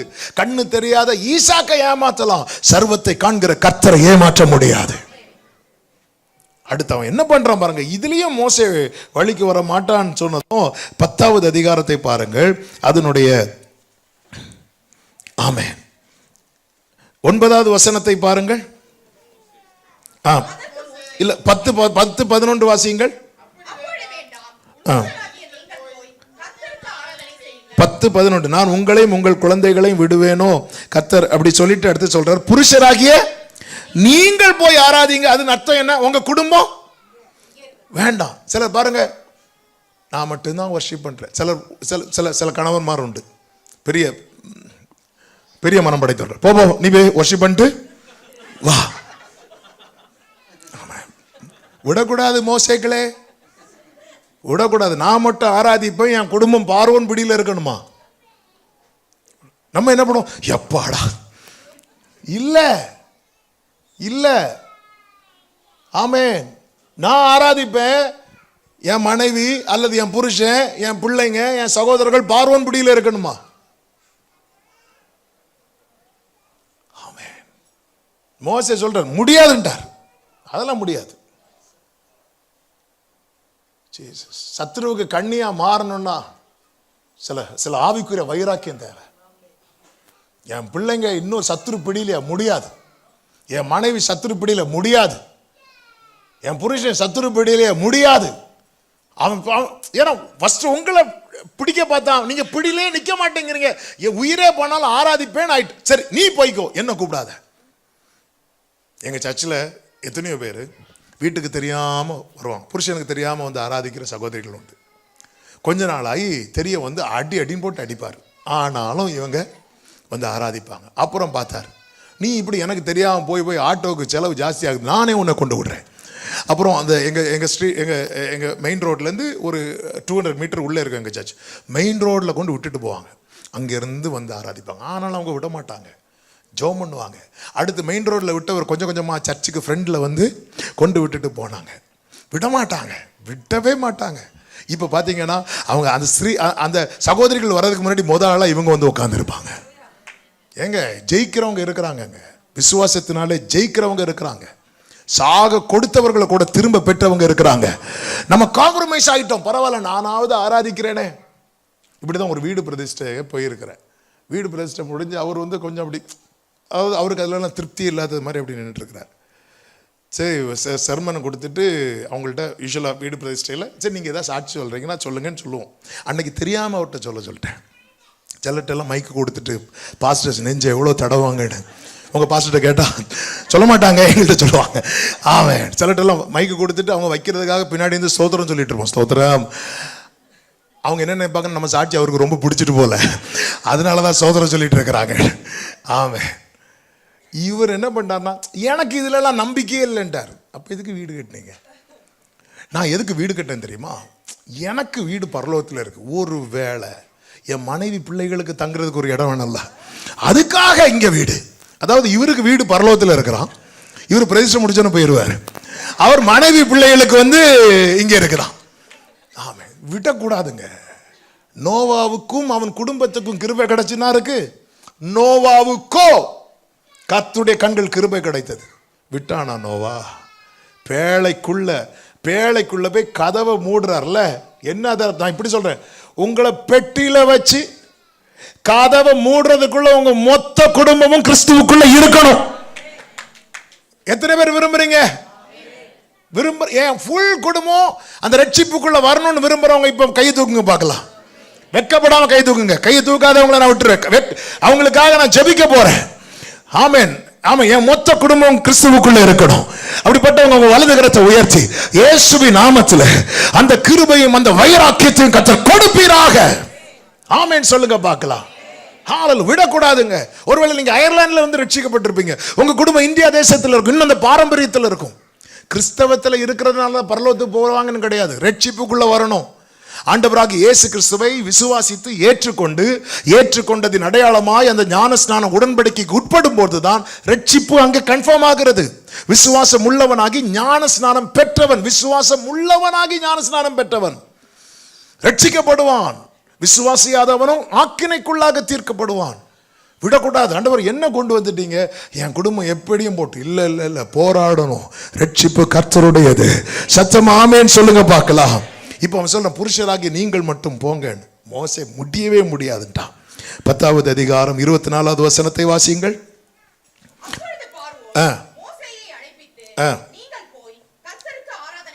இப்ப சொல்றான், சரி நீங்க குடும்பமா போங்க. அடுத்த வார்த்தை, உங்கள் ஆடுகளும். அதன் அர்த்தம் என்ன? நீங்க போயிருங்க, வரி மட்டும் கொடுத்துருங்க. கோயிலுக்கு வரியை மட்டும் மாசம் கட்டிருங்க. நீங்க வர்ஷிப் பண்ண போங்க. நல்லா இருக்குல்ல இது? அப்பா பிரச்சனை இல்லை, ஏதாவது வருவாங்க அப்படியே கொஞ்சம். மோசே சொல்லிட்டார், இல்லை இல்லை, இந்த ஆடு மாடுகள் எல்லாம் எங்களுக்கு கர்த்தர் தந்தது, இதை நாங்கள் சத்துருக்களுக்கு கொடுக்க மாட்டோம். வேதம் சொல்லுகிறது அல்லவா, உன் தானியத்தை சத்துருக்களுக்கு ஆகாரமாக கொடேன். மோசே உறுதியா இருந்தான். இந்த உறுதியை கர்த்தர் கனப்படுத்தினார் பாருங்க. எகிப்திலிருந்து இவர்கள் மட்டுமல்ல, இவர்களோடு கூட இவர்களுடைய ஆடு மாடுகள் எல்லாம் புறப்பட்டது. இந்த காலை வேளையில நாம ஜெபிக்க போகிறோம். என கேட்கிற அன்பு சகோதரா சகோதரி, ஆமன், எகிப்தை விட்டு வெளியே வா, கர்த்தருக்கு சமீபமாய் வா, அதிகாரத்தை கையில் எடு, உன்னை லெகுவாக்கு, உறுதியான வைராக்கியம் உடையவனாயிரு.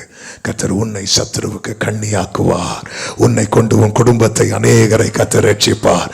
ஆமென் சொல்லுவோமா? ஹல்லேலூயா. எல்லாரும் எழுந்து நிற்கலாமா? ஒரு 5 minutes நாம ஜெபிக்க போகிறோம். ஆண்டவரே ஆண்டவரே ஆண்டவரே, என்னை மாற்றுங்கப்பா, சத்துருவுக்கு கண்ணியா என்னை மாற்றுங்க ஆண்டவரே. நான் மாற விரும்புகிறேன் அப்பா. அப்படி மாற விரும்புகிறவர்களுக்காக நான் இப்போ ஜெபம் பண்ண விரும்புகிறேன். அப்படி அநேகர் கண்ணியில் இருக்கிற அநேகரை, எப்படி ஒரு மோசே, ஒரு 80 வயசு மோசே, திக்கி பேசுகிற மோசே தன்னை விட்டு கொடுத்த போது, ஆமென், கர்த்தர் அவனை கண்ணியாக மாற்றி எகிப்தை அழித்து இஸ்ரவேலை மீட்டு கொண்டீரோ, அப்படி என் வாழ்க்கையை நான் ஒப்பு கொடுக்கிறேன் ஆண்டவரே. ஏதோ ஒரு சாதாரண வாழ்க்கை வாழ்ந்துட்டு போகிற அல்லப்பா, சத்துருவோடு காம்ப்ரமைஸ் ஆகி வாழ்ந்துட்டு போக அல்லப்பா, சத்துருவுக்கு எதிர்த்து நிற்க, அநேகரை இந்த அடிமைத்தன கட்டிலிருந்து வெளியே கொண்டு வர கர்த்தாவே என் வாழ்க்கையை ஒப்பு கொடுக்கிறேன் ஆண்டவரே. அப்படி சொல்ல விரும்புறவங்க மட்டும் உங்க வலது கரத்தை உயர்த்தி ஜெபம் பண்ணுங்க. ஒரு 2 நிமிஷம் ஜெபம் பண்ணுங்க பார்க்கலாம். என் வாழ்க்கையை நான் அர்ப்பணிக்கிறேன் ஆண்டவர். எகிப்தின் வாசனை என்கிட்ட வேண்டாம்பா. எகிப்தின் வாசனை, இந்த வார்த்தையை வாயை திறந்து சொல்லுங்க. எகிப்தின் வாசனை என்கிட்ட இருக்க கூடாதுப்பா ஆண்டவரே. நான் விட்டுறக்கூடாது, என் தலைமுறையை விட்டுறக்கூடாது, என் குடும்பத்தை விட்டுறக்கூடாது, என் சபையை விட்டுறக்கூடாது. ஆமென் ஆமென் ஆமென் ஆமென் ஆமென். கர்த்தாவே என்னை மாற்றுவீராக, என்னை மாற்றுவீராக. இயேசுவின் நாமத்திலே ஜெபிக்கிறேன். சத்துருவுக்கு கண்ணியா என்னை மாற்றுங்க, சத்துருவுக்கு கண்ணியா என்னை மாற்றுங்க ஆண்டவரே. நான் அவைலபிளா இருக்கிறேன்ப்பா உங்களுக்கு, நான் அவைலபிளா இருக்கிறேன்ப்பா, நான் அவைலபிளா இருக்கிறேன். இயேசுவின் நாமத்திலே, இயேசுவின் நாமத்திலே. உங்க குடும்பத்தில் ரட்சிக்கப்படாம நீங்க மட்டும் ரட்சிக்கப்பட்ட நிலையில இருக்கிறீங்களா? அப்படிப்பட்டவங்க மட்டும் உங்க கைகளை உயர்த்துங்க பார்க்கலாம். என் குடும்பத்தில் வேற யாரும் இந்த ரட்சிப்புக்குள்ள வரல, நான் மட்டும்தான் ரட்சிக்கப்பட்டிருக்கிறேன். அப்படிப்பட்டவங்க யாரையும் பார்க்காதீங்க, அப்படி உங்க வலது கரத்தை உயர்த்துங்க. இந்த நேரத்தில் ஜெபம் பண்ணுங்க.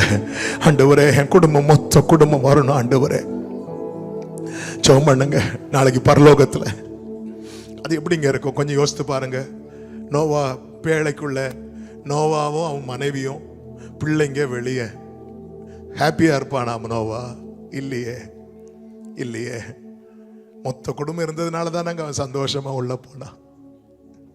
ஆமென். கைகளை உயர்த்தி, அப்படிப்பட்டவங்க மட்டும் கைகளை உயர்த்தி, ஆண்டவரே என் குடும்பத்துக்காக நான் உத்தரவாதம் எடுக்கணும்ப்பா, விட்டவே கூடாதுப்பா. பார்வோன் என்னதான் தந்திரங்களை கொண்டு வந்தாலும் விடக்கூடாதுப்பா. என் மொத்தம் என் கண்ணை மூடுறதுக்குள்ள என் குடும்பம் முழுவதும் ரட்சிப்புக்குள்ள இருக்கிறத நான் பார்க்கணும் ஆண்டவரே, நான் பார்க்கணும் ஆண்டவரே. கிருபை தாரும், கிருபை தாரும்.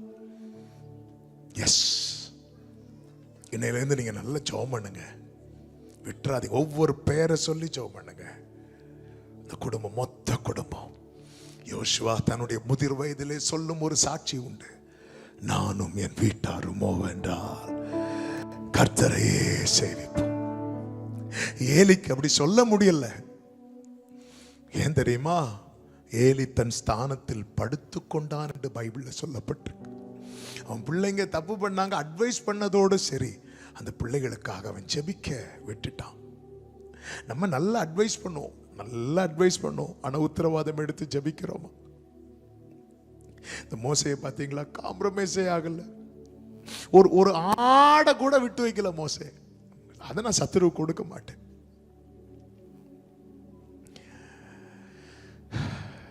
கர்த்தருடைய ஆவியானவர் இங்கு அசைவாடி கொண்டிருக்கிறதை நான் ஆவியிலே உணர்கிறேன். எகிப்தின் வாசனை வேண்டாம் தம்பி, வேண்டாம் தங்கச்சி, அவங்க பண்றாங்கன்னு நீ பண்ணாத. இது ஒரு பெரிய ட்ராப். உன் ஸ்ட்ரெங்க்ல கை வைப்பான், உன் விஷன்ல கை வைப்பான், உன் அடையாளத்தில் கை வைப்பான். உன்னை கொண்டு கர்த்தர் பெரிய திட்டத்தை வைத்திருக்கிறார். எனக்கு திராணி இல்லை சொல்லாத. சத்துரு கையில் அல்ல, உன் கையில் அதிகாரம், உன் கையில் அதிகாரம். கர்த்தர் உன் கையில் அந்த அதிகாரத்தை கொடுத்திருக்கிறார். நல்ல கரங்களை தட்டி 2 நிமிஷம் அபிஷேகம் பெற்ற தேவ பிள்ளைங்க அந்நிய பாஷைகளை பேசி ஷகரா பாபாலா தானாரா நல்ல கரங்களை தட்டி ஹalleluya ஹalleluya ஹalleluya ஹalleluya ஹalleluya. எதிர்காலம் நமக்குண்டே, எதற்கும் பயமில்லை. நல்ல கையை தட்டி பாடுவோம். எதிர்காலம் நமக்குண்டே, எதற்கும் பயமில்லை. அதிகாரம் கையிலே, ஆமென், அதிகாரம் கையிலே. ஆளுவோம் தேசத்தை, நாம் ஆளுவோம். எல்லாம் நல்ல கையை தட்டி பாடுவோம். ஒன்று சேர்